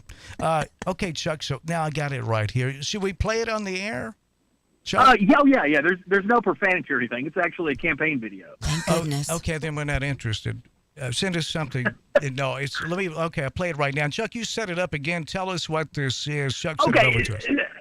Yeah, this is just a reaction video to some of the allegations that are out there this campaign season. There's been a bunch. We've had a lot sent into our show about different candidates. Of course, we don't run with them until they can be validated because, believe it or not, people run. A lie can run around the world before the truth has the time to put its shoes on. Is the old saying. So we don't run with it until it can be validated. And a lot of these accusations, none of them that I know of, have been validated. But this little promo piece I thought was pretty funny. If I may quote the late John F. Kennedy, it's a lie has 1,000 fathers, and the truth is an orphan, sort of a thing, right? You sounded just like him. Thank you very much. By the way, you pack your car. We'll get into that later. But here it is. Chuck set it up, and this is Mayor Scott Conger. Mayor Scott Conger. And by the way, his handle on Twitter is a little, I don't know if this is trying to be deceptive or not, but it's at Mayor Conger. He doesn't mention his first or middle name. He doesn't bring up his first name. Inquiring minds want to know. Here we go. Let's listen. 4 years ago, you voted for a better Jackson for everyone. And that's what we've been fighting for. The truth is, people are still driven by personal agendas, and they will say anything to match their agenda. They've even gone as far as to say that Scott Conger isn't my real name. These last-minute, desperate attacks by my political opponents can only mean one thing. Jackson is winning. I know that we work better when we work together. That's why I built my campaign and administration around it. And if you agree that Jackson is better when we work together, I would appreciate your vote on May 2nd. Well, that's Jackson may be better if we work together, but that's our business model is That's a good point, Henry. Making people mad keeps people on our website longer. He's just cute as a little button. No, that's Facebook's. That's their model. I think, and Gabe, what's your thoughts on this initially? What Mayor Scott Conger had to say? Oh, the acoustics in that video are pretty interesting. I don't know. He's like recording it in a bat cave. Yeah, but that lighting's not great. The fact that he we're just picking that Wow. apart. No, Yeah, sorry. sorry. I do think like even here, and here's what's great about this, and I do think Scott or Robert has done a great job the entire campaign of sort of staying above this fray, because there have been some ridiculous accusations that have been levied at not only him but his team, and none of those he hasn't really addressed any of them. He stayed above the fray, and I wrote a piece about this a couple weeks ago, and I got some pushback from a candidate. But this race has really devolved over the last 2 or 3 weeks into this mudslinging, into these conspiracies, none of which have ever been fleshed out, none of which have ever been proven, none of which any of the local media have picked up on or ran with, because there's nothing there. I mean, they have done their due diligence in trying to find out if any of this is true, but there's nothing there. But you don't know how much pressure City Hall puts on us. They've asked us to be fair. It's a lot. That's a big what ask. they've asked. That's crazy talk. That's all they've asked. But that is a heavy crown to wear, to be fair today, because it makes people mad to get the truth. They don't. Some people don't want the truth. Hey, Dan, can I jump in real quick before I order just my did. drink here? All right, thank you. Get a white Russian. I'll be right there. Go ahead, Chuck. Yeah, well, I prefer Czechoslovakians, but whatever. We'll take either. All right, so my point was this. There's a candidate, and Gabe and I and a couple other people have what's called a watch party, and we watch for these videos to come out. But there is a candidate who has gone as far as last week to say, because everyone knows about, an allegation made by a staff member in Congress office about, gambling on the, company time in a city car at Tunica. The car was totaled, had to be hauled back to Jackson. So this particular mayoral candidate literally said just last week, I picked up the phone. I called the police department in Tunica, Mississippi. I asked, was there a car from Jackson, Tennessee, a city car at a casino that was wrecked and towed back? They didn't know what I was talking about. So then I called the sheriff's department in Tunica County, Mississippi. And I said, I'm with the city of Jackson. I want to know if there's a city car there that was wrecked and had to be towed back. They said, I don't know what you're talking about. So then they called all of the casinos that are left in Tunica and said, I want to see the security tape of this city car in Jackson. And all the casinos said, we don't know what you're talking about.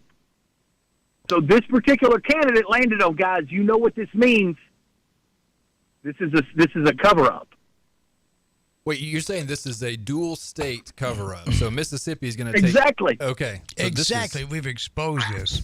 Okay, so now the casinos obviously are involved, or they think his name's Rav. And I tell you, here's the very... Of course, we're having some fun with this because it's laughable. It's in one way, ridiculous. but in another way, it's not laughable because, Gabe, this is people get upset if you don't go along to get along, sort of a thing, with these stories, and you must be you're greeted with if you actually do the research to, and I've seen Chuck do it, I've seen you do it, I haven't seen Larry do it, and that is. You want to find out the truth, so you talk with both sides. You talk with you investigate, and if that investigation there is nothing there, or as somebody once said, there's no there, and you report that back, people get angry and say, "Oh, you must be on his side." all they've ever asked, and I'm serious about this, is for us to be fair. That's it, Gabe.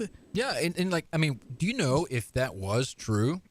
Like the amount of you think Gabe of Hart would content report it? we could get from that? I mean, I'm not saying that we ever want that to be true, but I could have written 3 pieces that's on that. That's the key, Gabe. Wanting something to be true, it takes you right out of the. We don't profess to be journalists, but we try to. We don't just because we're liable for things that we say. If we intentionally lied on people, we would have to maybe write a check to avoid having our day in court to clear our good name, much like Fox News. Sure. But Like I clearly have an opinion about things, obviously, but I'm never going to lie about something. I'm never going to lie about anything. I'm going to observe it. I'm going to give my version of what I saw, my opinion on something, but I am never going to make something up or at the same time completely ignore something that's true that I just want to cover up. Right. I can't tell you how many conversations Chuck and I've had off the air because he takes it so seriously and wants to know. No, he does. I know. He's great. And he does his research. That's made me lazy, and I piggyback off his research, and I don't have a problem with that. But because he does want to know, and he's very sincere about it. Now, I want to come back to Chuck here, but if you're watching this and you see right now people are going, geez, the Rush Limbaugh of Jackson. I've got like 6 scripts right here. Yes, I did put Refco out of business. That's why they're out of business, because of me. I'm taking like 6 different his poor little baby shoulder prescriptions. For example, this is Viagra. This is Cialis. This is the new one. No, that's all anti-inflammatory stuff for his little baby shoulder. Yeah. Listen, Chuck, you and I know a person that went through this that had open arm surgery. I'm going to ride this horse till the open arm surgery horse falls over dead. I'm telling you right now. Okay. No. Now, Chuck, you go ahead, Chuck, because you and I have talked for hours about it because these are very serious issues that affect us locally here. Right. I mean, and that is the truth. It is, and I say all the time on my show, and no one wants these things to be more true than me, because if I could bring City Hall to its knees, do you understand how good that would be for me to get picked up? I mean, hell, there's an opening at Fox. I could have Tucker Carlson's job. There you go. I mean, this would be phenomenal for me. No one roots for this to be true more than I do, just for selfish reasons. Would you can't be fair on Fox I'd have News, to take a pay cut, but I could go work at Fox. No, you don't. No, you don't check the boxes. Gabe just ended that discussion right there. And don't threaten us with, there's an opening at Fox News. Larry did the same thing about Jim Cantori and the Weather Channel, and I said, whatever. It's Gabe, what do you say to what Chuck just said? Say. No, I mean it's right, and it's sad because I think the mayoral election in the city is the last pure election that we have locally, because it's nonpartisan. It's about the individual. It is a position that carries a lot of power, and I get excited for the city of Jackson mayoral election because of those things. And now this has sort of kind of brought me down with all this mudslinging and all of this, conspiracies, and it's gotten ugly. It's gotten ugly from a particular candidate and then a lot of people who are associated with another candidate. Gabe, let me ask you this. One thing, like all kidding aside, being serious, 4 years ago we did the same thing. We had the exact same thing, but we had Scott Conger on the ballot. He's the only one that was on the ballot. Well, no, there's 2 of them on the ballot. There were Scott Conger, Jerry Woods, Jimmy Eldridge, Mark Johnstone, and maybe someone else that I'm forgetting a name of. And we didn't have this. We didn't live in this world 4 years ago. So I look at, okay, what are some things that are different? What are some things that are different? I don't know how. But by the way, Chuck, before you continue and Gabe, before you jump in, the female that's in this race, I forget her name. Lisa Lyons. Lisa Lyons. The hyphen what? See, I guarantee she's not trying to hide any of her names on this. So, I mean, that's a pretty high standard right there. And Chuck, you're right about. We got a ton of texts. You see those blues there? We hadn't got to. So, Chuck, rattling my cage about that. You're so right. This one comes in. Great text too, saying, "Dear Dan, this little mayor's real name is little Robbie Conger, signed Big Rig." No, I knew it. Wonderful text there from from Big Rick. Yeah, this is just silly. And to me, it is not only silly, it's dangerous, and it is exposing of different agendas out there. And the agenda that scares me the most, Gabe, is it appears to me that there's an agenda to implement the national model on the local level to divide and conquer, to split Jackson right in half. And it's worked beautifully on the national model, hasn't it? We hate each other these days. Well, I think going back to what Chuck said, what's different? Because you still have, in what I believe personally are the two most qualified candidates in this race that you had in 2019, Dr. Jerry Woods and Scott Conger. Those are the same. And what you've brought in, and Ray Condrey is an incredibly nice guy. He's been super nice to me. But Ray Condrey also made his announcement with Chris Todd in attendance and alluded to the drag show and took a very extreme point of view and brought up things that really don't apply to this race from the get-go. Now, he's backed off of some of that, I think, and what he said. And then you have Daryl Hubbard, who has had his own issues with the city, and then Lisa Lyons, who seems to be the one who's being most vocal about this, but also has the least amount of followers. So it's all so. Chuck, to answer your question, what's changed? Dr. Woods and Scott Conger are the same. They're still in here, and what we've brought in are fringe the candidates. Adults in the room. I think both. Yeah, but in Chuck, before you respond, though, I mean, Daryl Hubbard exposed City Hall for cherry picking his employees and blindsiding him with that.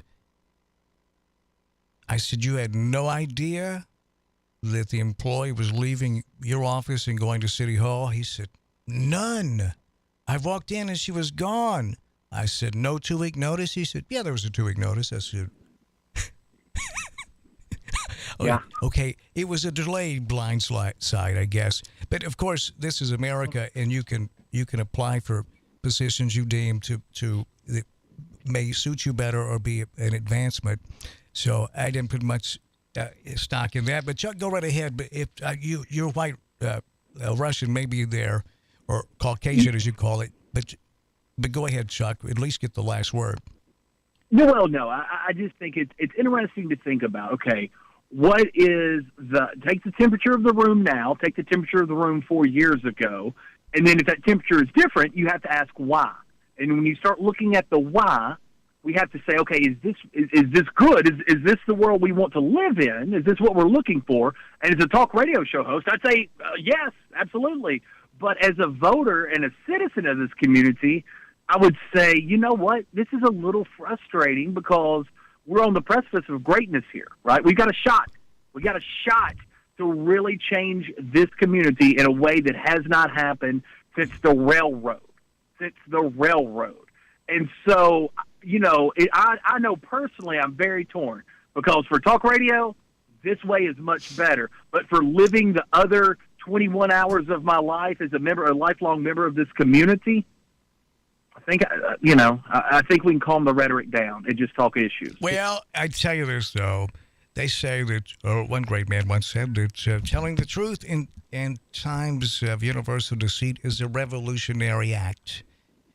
I ain't interested in that, because it seems like so much work. I just got a text, and this is, I guess, one of Ray Condrey's mailers that's been sent out, and it's ready for a change. And there's some things that are listed there that you said you're tired of. One of those is adult drag shows in public parks, which guess what? There's already a law. That's already taken care of. That's a non-issue anymore. That was made a law by the state of Tennessee in this last session.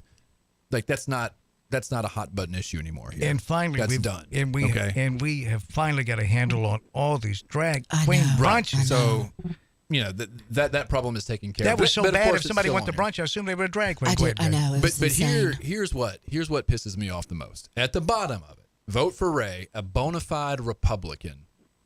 Guess what? This isn't a partisan race. That has nothing to do with what the city made. Like, these parties are infiltrating this, and this is why now that we are where we are locally, because you have partisan politics infiltrating local elections that aren't partisan. Aha! What did Mayor Conger, what did he identify as political party? He did not. Oh. Shocker. And neither did Dr. Woods. And you know what? Neither did Daryl Hubbard. to my knowledge, and Good neither for did them. Lisa Lyons, to my knowledge. Well, Daryl's like a ship out to sea. Well, I love Daryl. At least, No, I'm at with least you. they're not bringing that in here. Now But- they maybe bring other stuff that's a mess in But- here, but they're not bringing that. Got to remember, sheriff's race several years ago, not blaming the candidate, but there was mailers out. You may remember this that said, elect me sheriff and I'll stop Obamacare. Remember those? I do, and it's ridiculous. I mean, so the people that actually did that messaging were laughing their backsides off at the Jacksonians. That's or Madison County residents, and there's no other way around it. And here's the thing, because the argument, the pushback's going to be, well, you need to know what your candidate values. Look, we all know what everybody, at this point, without attaching a party letter or a name, we all know what these candidates value. We all do. And if anybody's watched at least, 10 minutes of anything, there's been so much coverage of this mayoral race. Like, we started off with our debate, which was top notch, probably the best one out of everything. Yeah, way to go. Great team effort there. But even Jackson Post did one, Kick 76 did one, We the People did one, which was not great. Yeah, did you go to that? I did go to that one. And the WBJ had like questions, and they put everybody has done. NAACP? NAACP did one. There's so much information. That's always been my argument against partisan elections, and On a local level. Yeah, and on a local level. Yeah. Because there's so many opportunities to get to know what these candidates believe in individually without attaching a party name to it. And I tell you, I like Ray Condrey. Personally, I do he's too. been on this show many times. Now, I've asked him recently a couple of times, and he said his schedule is so busy, but he always answers me back. I like Ray. His wife's very nice. Yes, she is. And Ray and I have disagreed on the air. And while you've been in here, Gabe, you've been a part of it, and it's never that never carries over. I have respect for that, and but just like with other candidates through the years, I mean, who knows where the messaging is really coming from? But I'm with you. This is a way to divide people, and that is because I think a lot of Americans today, and both sides are guilty. I'm not saying that one over the other.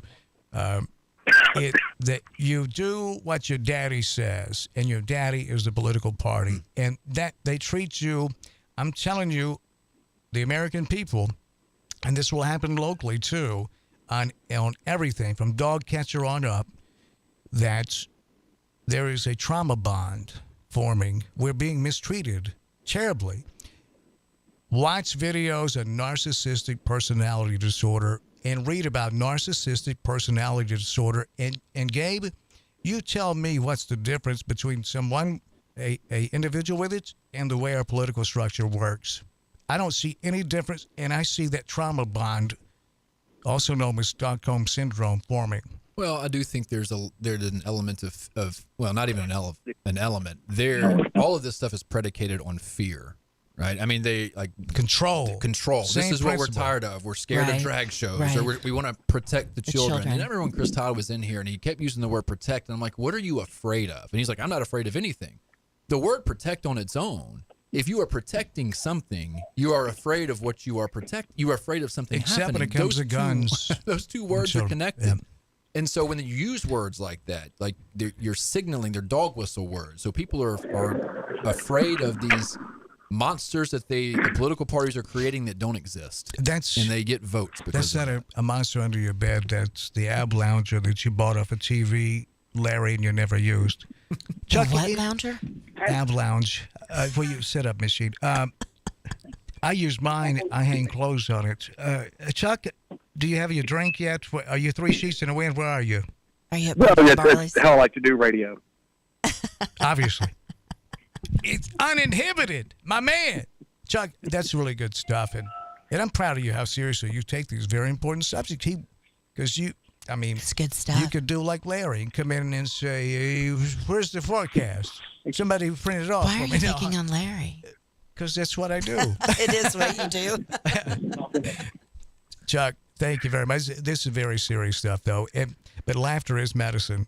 And it is. And I like the approach, too, to, kind of laugh at the ridiculousness of it. You don't want to validate it by going into each particular item, but laughing at it when you know it's ridiculous. I appreciate that approach, too. So good job.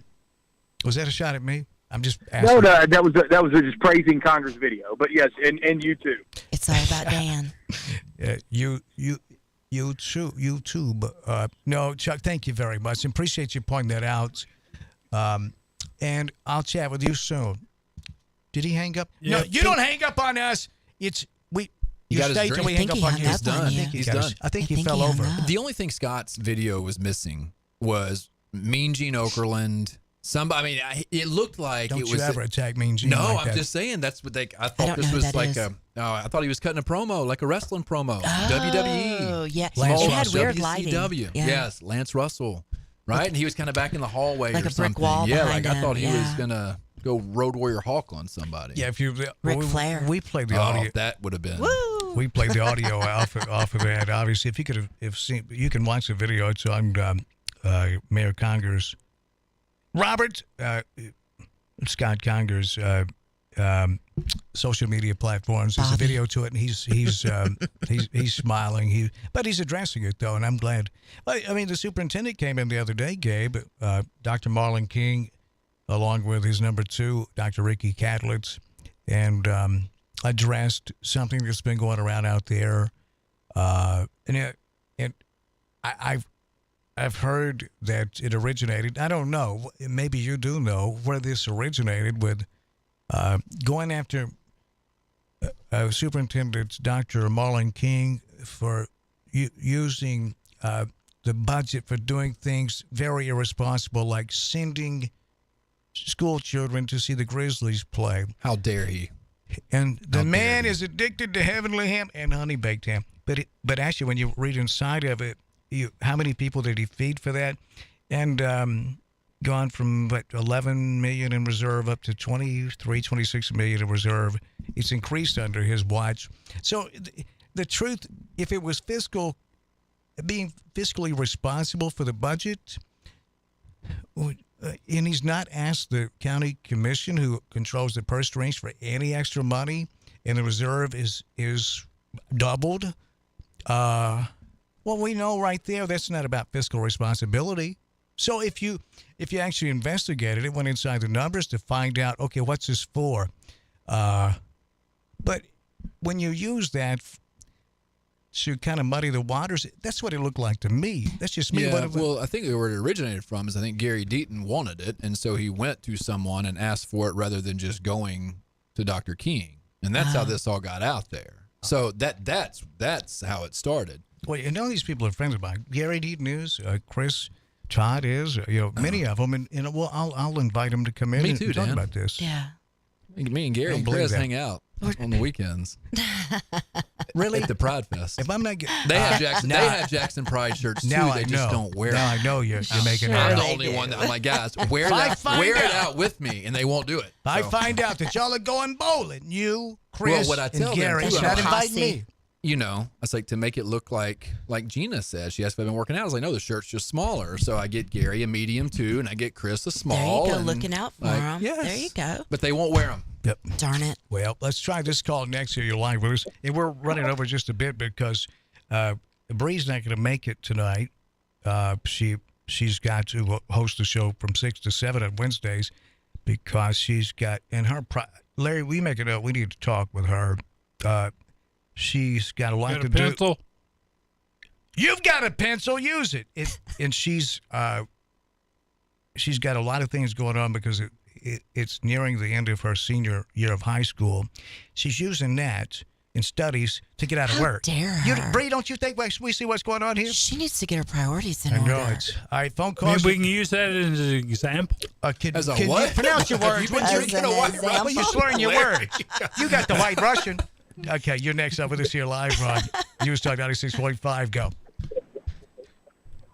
Hey, thanks. I know I'm a little over also, Dan, but that decree that I attempted to make earlier in the show, You the made world peace. yeah, World peace, man. Not interested. I'm making a decree by harvest season this year.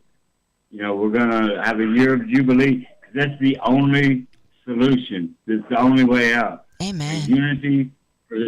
Yeah. Civility is overrated. No, it's not. It is when you're trying to keep people on your platform. Oh, okay. I'll give you that. It's apparently it's more. Unity for some cannot be with unity for all. One or the other.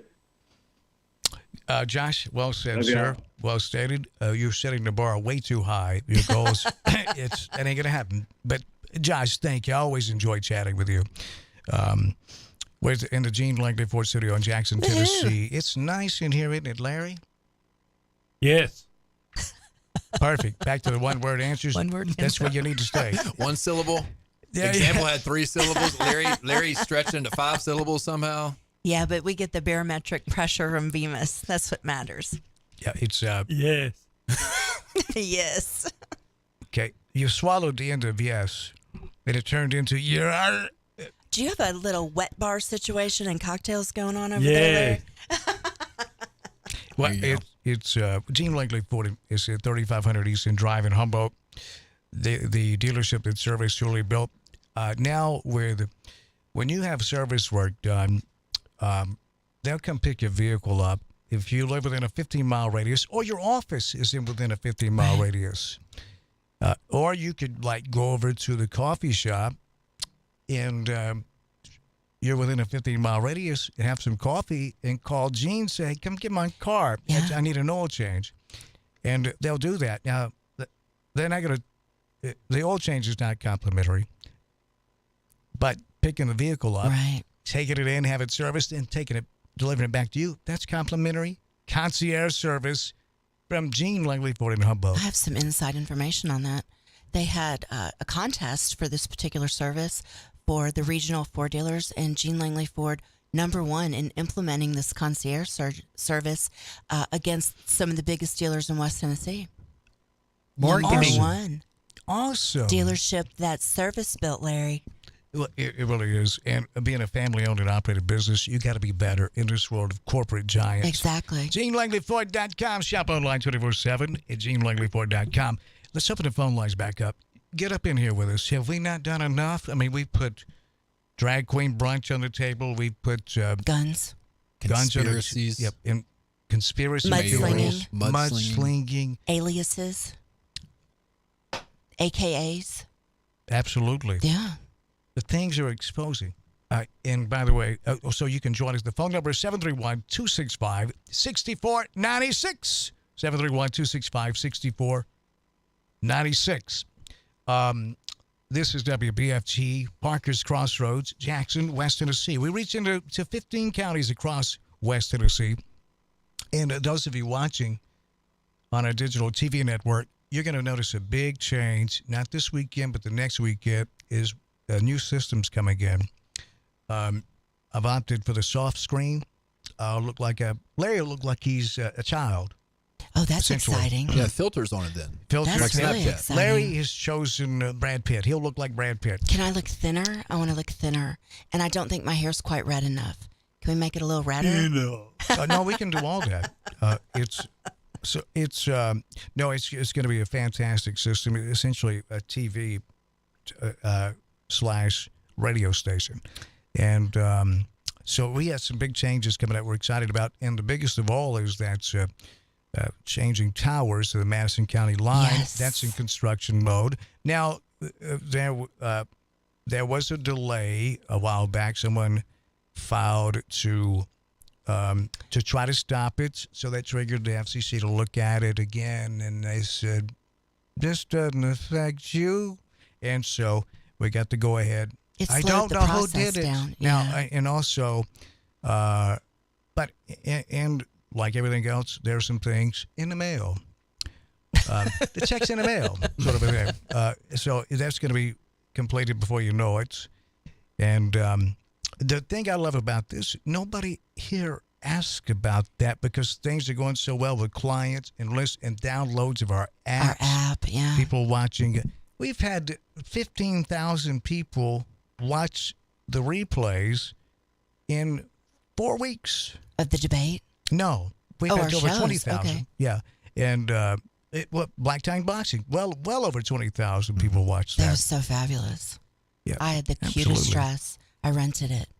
Fabulous night. Yeah, well, I rented that shirt I was wearing.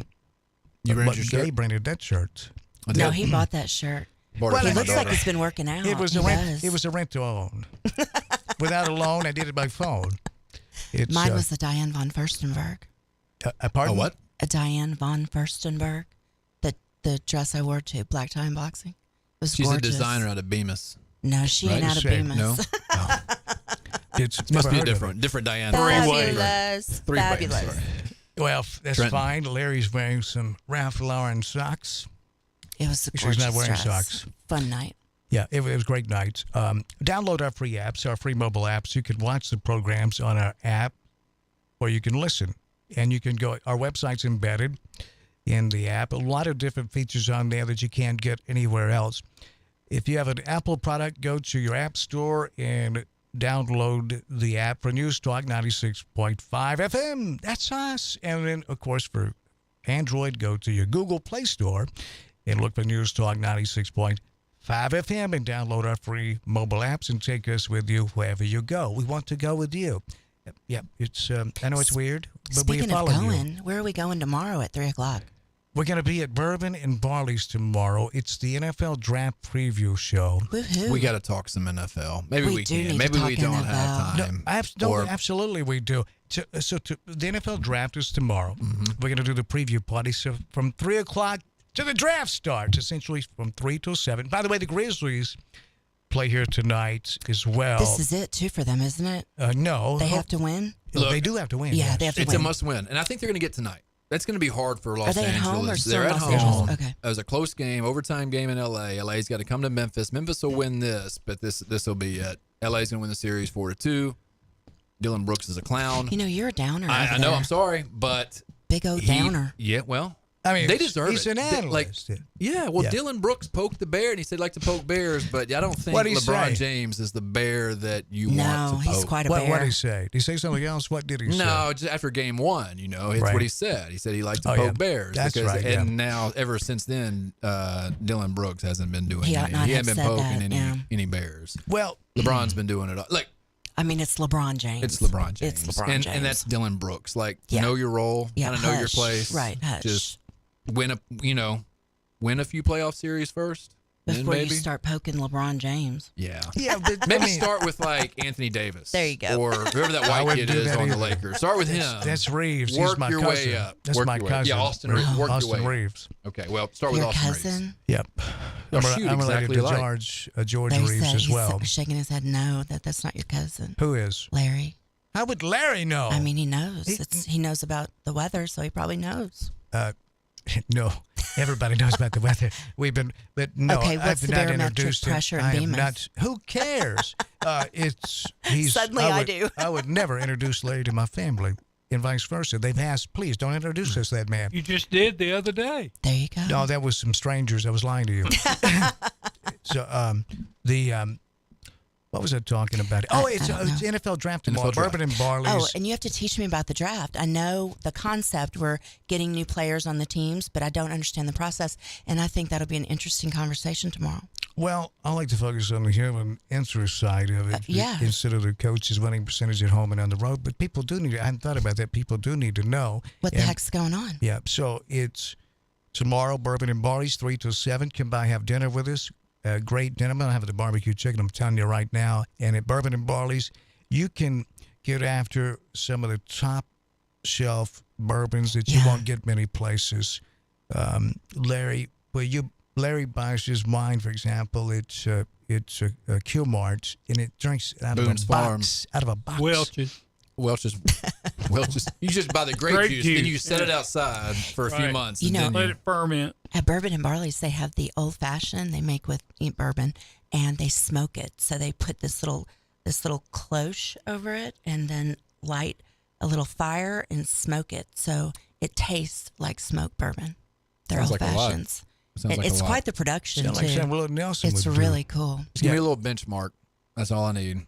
Just a little benchmark. See, I want a Neat. Moscow Mule. That's Is that good not stuff. Moscow Yeah. Mule? Moscow and it's Mules are tremendous. That's as the well. Shiznik. Johnny Walker Red, you can get it right there at Bourbon and Barley's, you know. So much fun. It's a great atmosphere over It there is. too. It And I is. didn't think anything could top the old Mulligans there, but It's it kicking.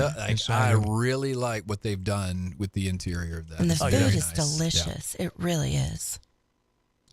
No Absolutely doubt. over the top fabulous. Now, as far as they got 21 TVs You can watch. The draft will be center stage tomorrow. In fact, we're going to watch the Grizzlies play tonight. The stinking Los Angeles Lakers. Yeah. Well, I was gonna before I've got to get off and go record the intro to the latest podcast episode that's going to drop Friday. No, which one is this? Tease it. I'm going to tease it. This is Hunter Cross. Y'all know who Hunter is? I He do plays not. live music all over Jackson. I love Hunter Cross. Organizes open mic nights at Baker's Brothers Barbecue, which, by the way, the episode with Drew Baker that we dropped 2 weeks ago was incredible. I've known Drew for a long, long time. He worked at a radio station.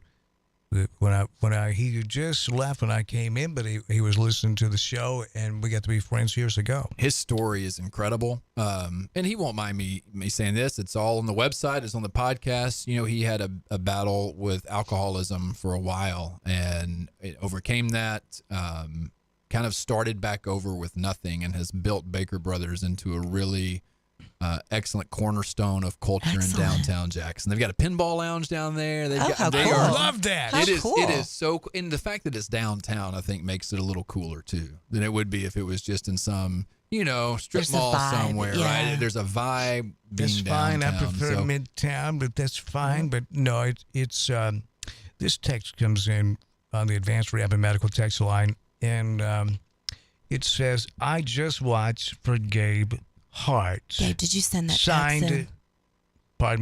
Signed Larry Newman. I thought it was Larry, from Gabe you Hart. have a live mic. Why are you texting the program? And we're just sitting across. We're just sitting across. Give from us a each other. one-word You're answer, weirding Larry. him Come on. out. Why do you think I put all these computers between me and you? Because it weirded me out. You just stare at me with your mouth open. He's real big on the screen too. Is up that there. a is that a 205 area code on that text? It is. Nah. Is it your significant other? Yeah. Oh, I was All kidding right, about that's that. cool. No, I'm digging that. What's her name? Can Laura. You mention? Yeah. You don't call her Laura? Miss Centerfold or anything Is like she that? really? Well, is she a real person? I've never Just- seen her. No, she is real. She is real. You need to visit my social media pages. It's not any kind of Photoshop. No, she's a real they look person. Photoshopped. I know what you think because she's like, how are you getting her? And Oh, maybe really? yeah. I didn't want to What do ask they you call like that? that. Fighting up your weight? What do they call that? There's Punching. Wow. yeah. Yeah. So that's what's going on. You couldn't possibly do better. By the I way, think. so This is it. I'm maxed out. from the Advanced Rehab and Medical text line, this one reads, there is no peace or prosperity, and suicides decrease for gender-affirming surgeries. That came in, I guess, when Dr. Kirkland was still here. This one comes in and says, "Dear Dan, we just need more God, guns, and Republicans, and the world will be a perfect place." Signed, Gary Deaton. See, I know Gary did not send that. That's I'm a sure he fake. didn't. That's a fake text. Stop sending fake That's text tacky. because I don't read fake text on the air. I know I did that. After this, from now on. Yeah, we from don't now read on. fake text on the air. I've asked Larry to proofread these. He hands them to me after he prints them off, and that's where we are. He's and busy we'll with talk the about this weather. later. It's busy with the weather. This one reads, "Dear Dan, are you sure this guy's a doctor? It sounds like he stayed at a Holiday Inn Express last night. Maybe he just is confused." Look, I love Dr. Ron Kirkland. Love him. He's a wonderful human being. From the Advanced Rehab and Medical text line, "Dear Dan, wonder." I'm not going to read that. It's a good point. It's a good point that you make, but I'm not going to read that on the air because I have determined that's critical of me, and those don't make the air. No, I'm kidding. It wasn't, but I get you. From the Advanced Rehab and Medical text line, "Hey, when a woman's over 45 years old, let them smoke, drink, party all they want. Nobody cares. Nobody wants them anymore." Signed, Bull. No, that wasn't signed Bull, but that may be misogynistic. That's insane. I Wait, bet what? he's single. I bet he's a single man. I don't know. He's probably been single for a long time. He sounds like he's hurting inside. We should pray for him. I can hear y'all talking about me, by the way. From the Advanced Rehab and Medical text line, this one reads, wouldn't alcohol be a gateway drug, not weed? Probably so. Well, I mean, That's a whole conversation. Here's, two-day conversation. Here's how I feel about that is, I mean, you could consider everything a gateway. Nicotine. But it's up to the end of it. I'm not a big government person. Obviously, there are many conservatives in this state, in America, that are huge government people hiding behind God, guns, and conservatism, which they redefined. It's BS, folks. It's big government. It's your daddy trying to tell you what to do. And some people have bought into it because they think these people are just trying to help me get into heaven. The definition of a political party is a group of people seeking power. And that power is money. That's it. Again, I'll say this one more time, that people now have become fans of political parties. I love my parents, but they're fans of a political party. And fan is short for fanatic. I'm a huge fan of the Pittsburgh Steelers. And I realized I hung on every play because I asked myself, why do I take this more seriously than the Pittsburgh Steelers take it? So I could brag about my favorite team winning, is all it was. I have a much more fun watching the games now, once I realized that. It's the same principle as political fans. They want to brag about their favorite team winning. That's why you hear liberal tears, and all this garbage. And the difference between political fans and I'll use me as an example as a fan of the Pittsburgh Steelers is I know that I'm not going to get a Super Bowl ring. I know that I'm not going to get a Lombardi trophy. They're not going to let me, as they let players take it home for a day or two. I'm not going to be able to take it here to Jackson because I'm really not a member of the team. I understand that. Political fans don't understand that. No, but here's what's getting scary with that, I think, because a lot of the fanatics and the fandom and the narratives that are created and kind of thrown out there to them, these red meat topics that they want to devour, they end up stirring up so much momentum that these become legislation and they eventually become laws. Then they actually start affecting people in real life. Right. So I do understand the fan point of view because it is about finding some sort of identity in that. Maybe something you're missing in your own life, or it does become winning. But then all of a sudden, once those narratives get fleshed out in Nashville or whatever other state capital that happens and they become state law, then you have people being marginalized. Then you have people being killed because of inaction, because of political narratives. That's when it gets scary. And I feel like Tennessee, we are right in the prime of that right now. There's a super majority. And Governor Lee's about to get an education. Yeah, and that's what is so fascinating because I've been so hard on him. But then all he wants is just the most basic, minimal action. And he is about to get chewed up by these zealots. And that's what they are. I think he's going to be blown away by how fast it's going to happen to him because that nice luxury, pimped out bus that he's been riding in is a fine riding vehicle unless you happen to be underneath the stinking thing, and that's where he's going. Yep.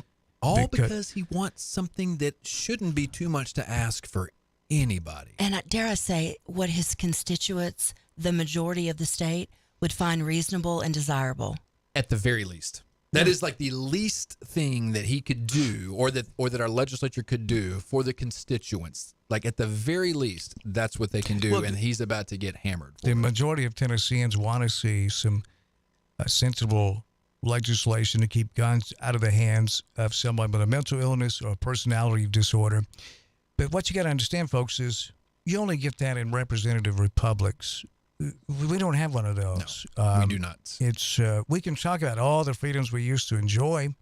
We can do that, and people get insulted at that because it hits too close to home. It can't happen to us. Do you think those words have ever been uttered by any other race of people in the history of mankind? I'd say the Germans thought that wouldn't happen to them. It's a very good example. Yeah. I think it's so crazy that we can't see nuance in anything anymore. Like this conversation can't be a mental health issue and a gun issue. For some reason, those two things can't coexist together, when in reality, that's what it is. Like we have both of those things, and people can't. One side says, "Oh, it's only a gun problem." One side says it's only a mental health problem. I think the majority of people recognize it's both. So what we've got to do is we got to figure out how to help people who are struggling, because people are they are struggling. Yeah. And I do want to talk about More something people have been killed with staplers than guns. Oh, come on. Who said that? They didn't say that. I thought I'd go overboard. And they said was- hammers. How many people have been killed by hammers? All right. Than guns. That's not But that's true. not true. And all these semantics, like it made me so upset. Even I wish I was in here when Dr. Kirkland was talking, because of the semantics about the word children, like all of this stuff, like shut up. Like that doesn't matter. Okay. What matters It was 2 on is 1 at the time. that, well, it would have been 3 on 1. But No. Oh. It was 2 on 1. Oh. Larry was. Well- It wasn't about the weather, so he was looking at the forecast. No, but there is Not on that point specifically. what you've got to look at is it is 1 to 19, and guns are the leading cause of death for that. You're like, by the way, you're on camera, Larry. He just told me I'm number 1. Well, and He's big on the camera too. something that Dr. Kirkland said that I do want to point out, and I think he made a good point, was he talked about that the attention of gun crimes in the African American community don't get the same kind of attention as gun crimes when it happens to a white community. And I do think he's right about that. I do too. And now I will say this too. I do think historically, now mass shooters have historically been white. It's 2 different types of gun crimes, but guess what the common denominator is in both of those situations? Guns. Well, yeah, 2 of them. People are dying, and they're dying by guns. That's the truth. I used to believe it. I think it was true at one time that white people wouldn't put up with this if it was them or their children being killed. I was obviously wrong. Well, and I think it's worth looking at too. It's interesting, and I don't want to I find this antidote. I'm gonna tell 2 stories real quick. One, I was in class the other day, and a kid's like, "What kind of gun do you have, Coach Hart?" I said, "I don't have a gun." Like it was the assumption that everybody has a gun. I was like, "I've never owned a gun." Wait, you don't have a gun? I don't have a gun. And then they asked. I assumed you did. Before I said I didn't have a gun, they asked me what color it was. I was like, "What do you mean what color it is?" Then they started explaining how like guns come in aqua, hot pink. Yeah. They're being stylized. marketed. Yeah. They're marketed. Like these are not they're not toy trucks, or they're not car. Like these are guns that are being marketed in these stylized ways. And I just thought it was very interesting that it's that common now, right? So it's not for necessarily protection, it's for collection. Like we want to collect these things. We're not having them necessarily to protect. We're like, "Oh, I want an aqua colored gun." Like fuchsia, a fuchsia. When one. I was in Haywood County, we had a student who he found out he had a gun in his backpack at school one day. He had it with him walking home from work the night before for protection. He forgot to take it out. It was in his backpack. He unzips his bag to pull his books out. There's a gun. The other kids saw it. They text home, and it's this big deal. So we got to take care of the situation. When we're talking to the kid in the room and the gun's on the table, I'd never seen a gun like that in person. It was a teal color with like Tiffany blue. With like a hot pink outline around it. And I was like, that's a gun? It was a Glock. Yeah. I'd never seen one that, and maybe I'm obviously naive when it comes to a little bit stylized guns, a little but they're like shoes. Why? They are. What's the problem with that? Obviously, marketing towards children because and women. You know, you don't see like we've got to stop this marketing towards children that drag queen brunches are doing. You know, so you're trying to lump it all together, and you're trying to accuse the gun industry of marketing. Yeah, I know, right? But I guess you're right. Why do we have tennis shoes? We have tennis shoes to walk and not to put calcium on our feet and to protect our feet. That's why we have shoes. Now, we have all kinds of different shoes because we want to look cool wearing shoes. It's self-expression. It's self-expression, and now we're taking that to guns. Oh yeah, that are weapons. So when the Second Amendment was written, I highly doubt that our founding fathers were thinking, "Man, how many different colors of muskets can we market out there and sell?" Do you feel like that was part of the well-regulated militia they wrote it conversation? With a feather. They wrote it with a feather. with candlelight. So they had no idea what this would morph into.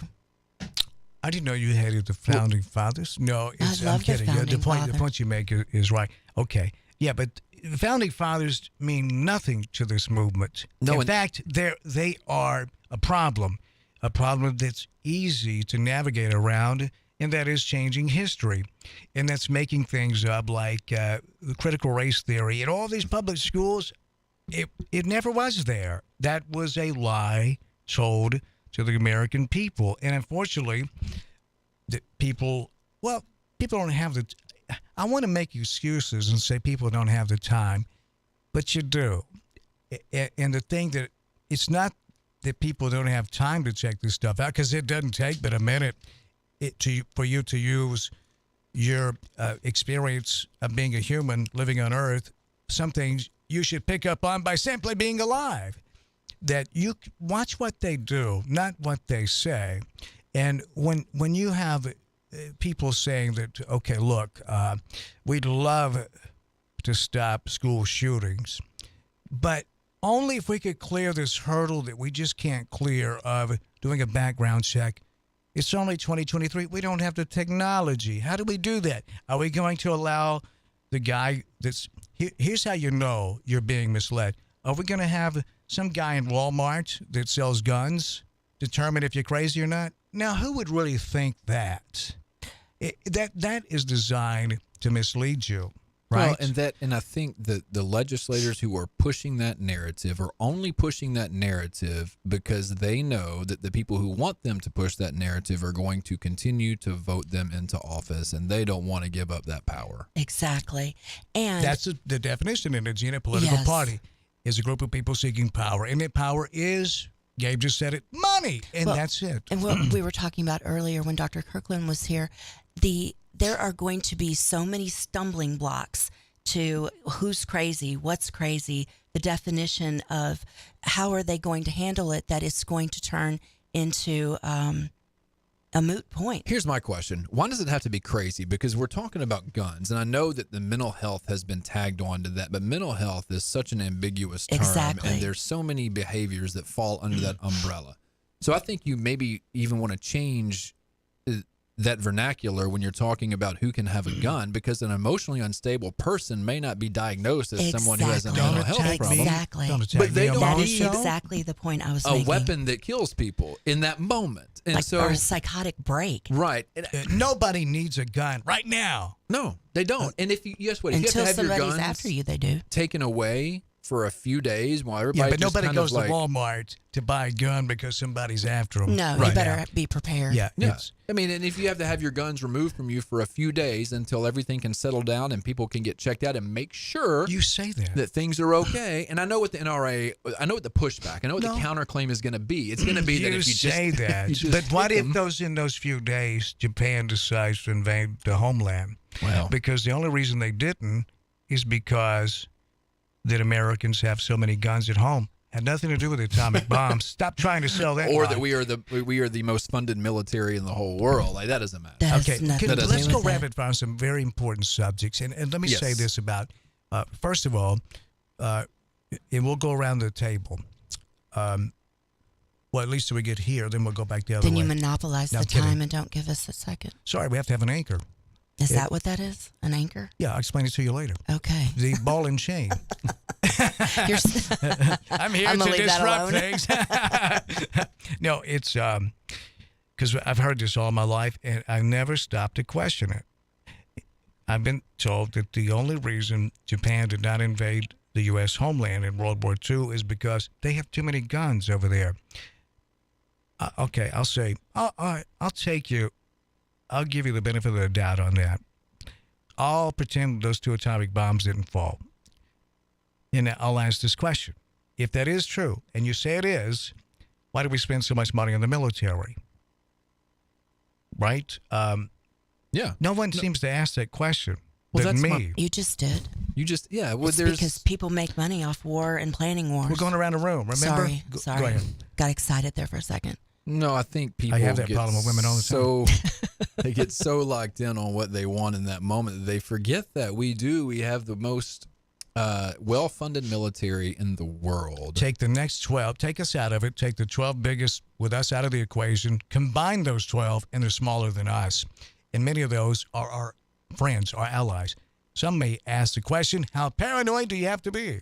Did you see how the circle went right back to him? Yes, again, right. Well, if you play along, you'll see I'm setting him up I don't for know. a follow-up. And like, what world are we living in right now where, and I know that's happening in Russia and Ukraine, right? Russia is invading Ukraine. It is a hand-to-hand combat situation, but most wars aren't fought that way anymore. Right. You're not going to go out with your AR-15 and start spraying a tank. We got drones going on. You know, I mean, so I don't, it's frustrating because I do think there are. What's the reasoning behind this, though, do you think? But who's responsible for it? We obviously know we're being manipulated.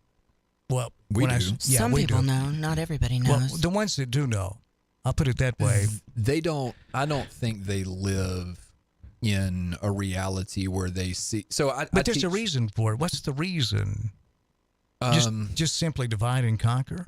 You mean why is it Is being the person presented- responsible for misleading the American people with this gibberish? I mean, when you go up high enough, you get to the real person that's doing this. People on the local, and even politicians are just there to present the illusion of choice. Mm-hmm. You don't really have a choice unless you go to Baskin Robbins. What do they have, Barry? 31 flavors. 31 flavors. You know, yeah, and I don't know why they're dividing. I think it is for votes, and then it does continue on up. It's for power, Dan. You're right, because the further up you go, you're going to get to these political parties, and you're going to have like the higher levels of those parties, state level, national level, whatever. The issue of like the drag show, I felt like that was this red herring. You know, I've referenced Don Quixote and a windmill before in an article I've used. It's one of it's those things, right? It's CRT is one of those drag shows. Gun control, common sense gun measures are not one of those. This is actually something that matters, and this is where this kind of polarization gets scary because everybody gets entrenched on these issues that I don't want to say because they do matter to people who are affected by them. But drag shows, CRT, these made up dangers that the right has made up, everybody gets entrenched on their sides. And then when we have a real issue that affects people's lives, literally, we can't get anywhere on it because they're going to plant their flag and say, no, and no pun intended, no red flag laws are ever going to be passed under our watch in Tennessee.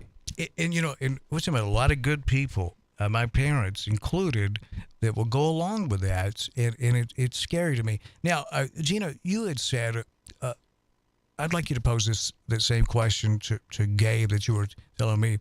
You were saying, how could we possibly check, you know, for mental health background checks? And that's a great question. I'd like to hear what Gabe, how he would address your question. Actually, he did in what he was just talking about. Yeah, but go ahead and attack him like you did me. Please. No, I'm not going to. I'm going to be very polite because it seems Gina. like Gabe and I are of like-minded on this. No, you think he's been working out. Well, he does look like he's been working out. Well, so do I. No, not your poor little baby shoulder. We know you haven't been. You have been shoveling gravel, though. Dr. Nord was on here yesterday. That's a whole nother story. That's not all I've been shoveling story. today. Yeah, that's true. What you said about labeling crazy, right, and being able to say you can't have a gun because you're crazy, how is that going to play out? And to your point, you said, well, let's look at not just crazy, you know, what is this person? Is there anything in their past that would indicate they would be violent? Have they posted a manifesto on Facebook? You know, it's beyond just a medical diagnosis of quote unquote insanity. And it shouldn't be. And I know that everybody's going to go back to the Second Amendment. You have the right to have this, to bear arms or whatever. You have that right as a person. But when we have reached the level that we've reached this, where gun deaths are the leading cause of death in children 1 to 19, when Tennessee is in the top 10 for gun deaths in the nation, when the southern states are outpacing the rest of the nation by leaps and bounds when it comes to gun deaths, we have a problem. And so I think you would treat it like any public health problem, right? You start tightening things up a little bit. It doesn't mean you take guns away from everybody. Like, you just don't want people to have guns that aren't emotionally equipped to have a gun. Exactly. It's like you don't want somebody having a job that's not emotionally equipped for that job, whatever that job would be. Like, I don't want to put a person in front of a classroom working with children who has documented anger problems. You don't want that Right. because, Or, kids will push you to or a pedophile, limit. Right. teaching Like, children. There are safeguards in place where we actually really do protect kids. Right. And so I think you ought to, and I've never tried to buy, I've never owned a gun, I never bought a gun. I was shocked when we had the guy that runs the range. I was asking him, I guess it was over the summer, like, what's the process? It's real easy. I was stunned. You I knew fill out it was a easy. form. I had no idea it was that easy. It's real easy. And what you do then is you just sort of back that up. You're not saying you can't own a gun, but what we're saying is you need to make sure you can prove that you are mature enough emotionally, mentally to own this weapon, right? Because that I feel like gun ownership, something like that, is more of a privilege, right?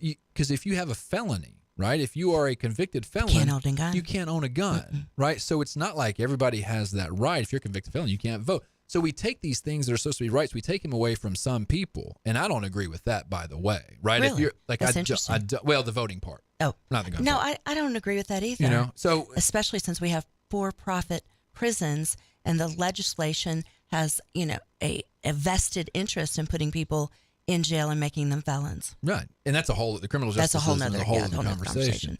But what you do when you're applying for a gun, just like if you're applying for a job or you go through these steps to make sure that you're ready. You wait a few days. Maybe you go through a bunch of which they used to do that, like all that the gun safety courses, things like that. Yeah, used you don't to even be. have to You have don't a have to do permit that in the state anymore, which means you don't have to go take the safety course, which to me is really counterintuitive. Well, there used to be a waiting period when you were bought a rifle. Exactly. There needs to be back that. in when I was a kid. Why did that go away? Well, I think over time, especially in Tennessee, these laws have been loosened so much to where now this is where we are. And that's not even getting into the conversation of the types of weapons. Not buying a cheeseburger, I'm buying a Glock. Yeah. Or an AR-15. I mean, these things that are deadlier and are more powerful and can get off way more rounds than just a regular handgun. We are just openly making those available to anyone. And I do want to say, I do want to tell this story real quick. This week, my girlfriend, she lives in Pennsylvania. She sent me a text. She said her son was in the cafeteria. He said there was a school emergency. He said they moved us all in the cafeteria. And of course, when any parent gets something like that nowadays, she's like, "What should I do?" I was like, "Call the school. Just call the school," because the school hadn't communicated at that point. This is in just outside of Philadelphia. And so, by the time she got a hold of school's like, "We just had a problem student. We took care of it. Everything's back to normal." Later on, they got an email about what had happened. Well, when her son got home, she asked him about it. He said a kid had an emotional breakdown, and he had a baseball bat. And he was loose and he was breaking windows. Wow. He was saying he wanted to kill people, and he was just tearing up the school with a baseball bat. Now, let's use some logic, because I've seen these memes on Facebook about Cain killed Abel with the rock, vice versa. I'm dusty on my Bible. Cain killed Abel with the rock. Guns aren't the problem. People are the problem. Okay, I can't cuss on here, but I'm going to call BS on that. Yeah, it's easy to spot it, isn't it? It is. Well, logic says this: if that kid didn't have a bat and he had a gun at that school on Monday, it would be a tragedy. It would be a tragedy. So how's that handled? There'll be other memes, and there'll be Wayne and LaPierre. I'm sure he's French. With NRA saying, "So what are we going to do? Ban all baseball bats because of that?" That's the argument. The NRA, that's insulting. But it's insulting and it's insane, because a baseball bat or a rock or a knife, when the person got stabbed at Walmart, and it was horrible and it shouldn't have happened, obviously, but a knife attack is far different than a gun attack. It's very personal. Well, it's personal, but you're also not going to. Well, if you look at Las Vegas, that sniper. What are you going to throw? You going to throw stars from your window in a high-rise hotel and with the same success? With a window that's you know what I'm saying. But here's something that maybe we're going to point out: the horror. And I'd like to know from her son, what's the first thing that he thought of when they said, "We got to get you to the"?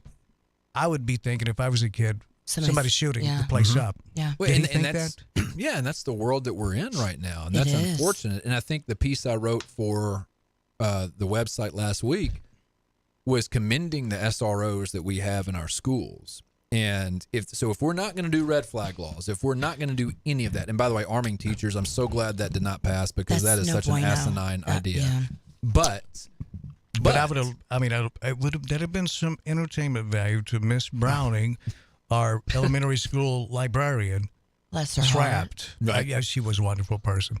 Yeah, I see. But Gabe, and I understand what you're saying. I just don't like. I don't want to take that attitude. If they're not going to pass it, I don't think we should let this go. But we evidently, in a representative republic, you have to let it go because although we elect people to represent our views and for the greater good of the people, that's not how representative republic works. And I know because they've got people that call me on there for years saying, "You said democracy. We're not a democracy. We're a representative republic." They don't understand that a representative republic is the most modern version of a democracy. They don't, and they'll argue that with me. I'm like, okay, whatever. But Gina, for you on this, pardon me, did I get on the air? I think Listen, you did. I've got 7 prescriptions here. Gentlemanly. I'd read. No, you're right, but that was not my Excuse goal. you, Piglet. It was. One time I was calling a football game years ago. One time it was what I'm thinking of. I was calling a play and went right over the air. Lovely. And I tried to cover it up, much like I would have then, but and much like called her Richard out. Barber did. Richard Barber said he was on the sideline. He said, "Did you burp, dog?" That's where Richard came from. I potted him down. He didn't get on the air the rest of the game. No, it's and then one time we were in the press box at Jackson Southside, which is it's a small confined space. It was very, very, very hot. It was one of the first games of the year, and one of the humans in the press box with me, working with me, had flatulence. But I think it was voluntary, though. I think he We're was talking about this? Oh, you were adults, remember? And he decided to go ahead and share that with me up there. And I said, we went to break and said, "Do it again, I'm going to bust you on there." He said, what? And and then he did. And I was calling a play and I said, "As a green fog rises in the press box." "Why did you do that?" "No, I'm kidding." But That left a mark. What I'm now? ashamed to leave a mark. Like, what do you have anything to say about this? You're quiet over there, Larry. I'm just listening. We've had a lively conversation. I know it. There's a difference between being quiet and listening. You know that, right? What? Exactly. I'm I just cracked listening. myself Exactly. Okay, real quick, Gina, 32-hour work week. I think that's is a great idea. Bernie Sanders, it looks like he's trying to shoehorn this in. American people nearly had it when the New Deal was put together, FDR. It was killed at the last moment. I assume with a hammer or a baseball bat, and not a gun. Not a gun. It made me think again, what's life all about? Because I'd read a book a long time ago, and I forget the name of it, that what if there, either a man-made disaster or whatever wiped out the bulk of the population of humans on planet Earth, and people had to go underground for a certain amount of time, let's say 6 months, before it was safe to reemerge, and everything was flattened. Had to start over. In the book that I read, and this was put together with several different people, kind of a roundtable type thing. They think there would be absolutely no way that they would build back the way we are, whether it be capitalistic, communist, any of that. They think that would shake them to their core so much because everyone would have family members and friends that they'd lost. And living underground for 6 months, they would say, you know what? Life is pretty fragile. It can be over blink of an eye. What's this all about? Is it about working 50, 60 hours a week, seeing how much stuff we can pile up, seeing how much power we can get because that's money and that power? Or is it about enjoying life, being healthy and happy and with people that you love and trust in relationships, essentially, and taking back control of our own lives? That's what they said they, in their opinion, the humans that survived would create. Utopia. Now, hold on to this. It's a slippery slope in Venezuela, folks. It's socialism. I mean, to where everybody was pitching in together for the common good. I think, and I don't know any statistics about this, and this is my opinion. Or were they giving humans too much credit? I'm wondering, how about that? I'll position it that way. The mass shootings and the things that are happening in the country, is it because people don't have a sense of community, a sense of family, and people are isolated in their own social media bubble, and it is not a fulfilling existence? Oh, I think it's part of it. I think you can bring in capitalism into that conversation. This unregulated need to keep up. Right, to have all of these things that are presented as needs when really they're frivolous when it comes down to it. I need a convertible sports car. Right. Or even I need a McFlurry. Oh, actually, I don't know, like anything that's being, but I'm serious because like that, and that's a what whole. I was in a movie called that years ago. That's a whole other conversation too, because these things that are so readily available that we think we need or we want are oftentimes really bad for us. Oh, definitely. Physically, emotionally, all of those things, and a capitalism drives every single one of those desires. Instant right? gratification. Instant gratification. Hey, so sign me up. I think it's all of it, and I've noticed a difference. I was in the classroom teaching up until COVID. COVID hit. I took a job in Haywood County, the district office, and I just came back to teaching in January. Kids are different post-COVID. Oh, yeah. Emotionally, I think they're more sensitive, and I'm not saying that in any way, in a derogatory way toward the kids at all, because it's not their fault. I think they're like that because of COVID. I think they're like that because of the isolation of technology. Every single one of them are, and my daughter is as well, she's 16. They are unhealthily attached to their technology. Their phones. When the phones don't yell at the TV like the parents though. You're right. And I think they find it's me and my friend who talked together, we joked that laptops and phones were pacifiers for our kids. Like if we just wanted to calm our classes down, you just like, hey, let's get on the computer for a little, and it just like calms them down. And I think it feels like we're at a boiling point with everything. I agree. And we're overworked, we're overstimulated, all of those things, and it is tied directly to the mental health crisis we have. And then when you combine that with how readily weapons of murder are available, this is what you get. Okay, so we just got a couple of minutes here for the Grizzlies. The Grizzlies versus the Los Angeles Lakers coming up next here on News Talk 96.5. But I want to hear from all of you real quick here. Can we survive?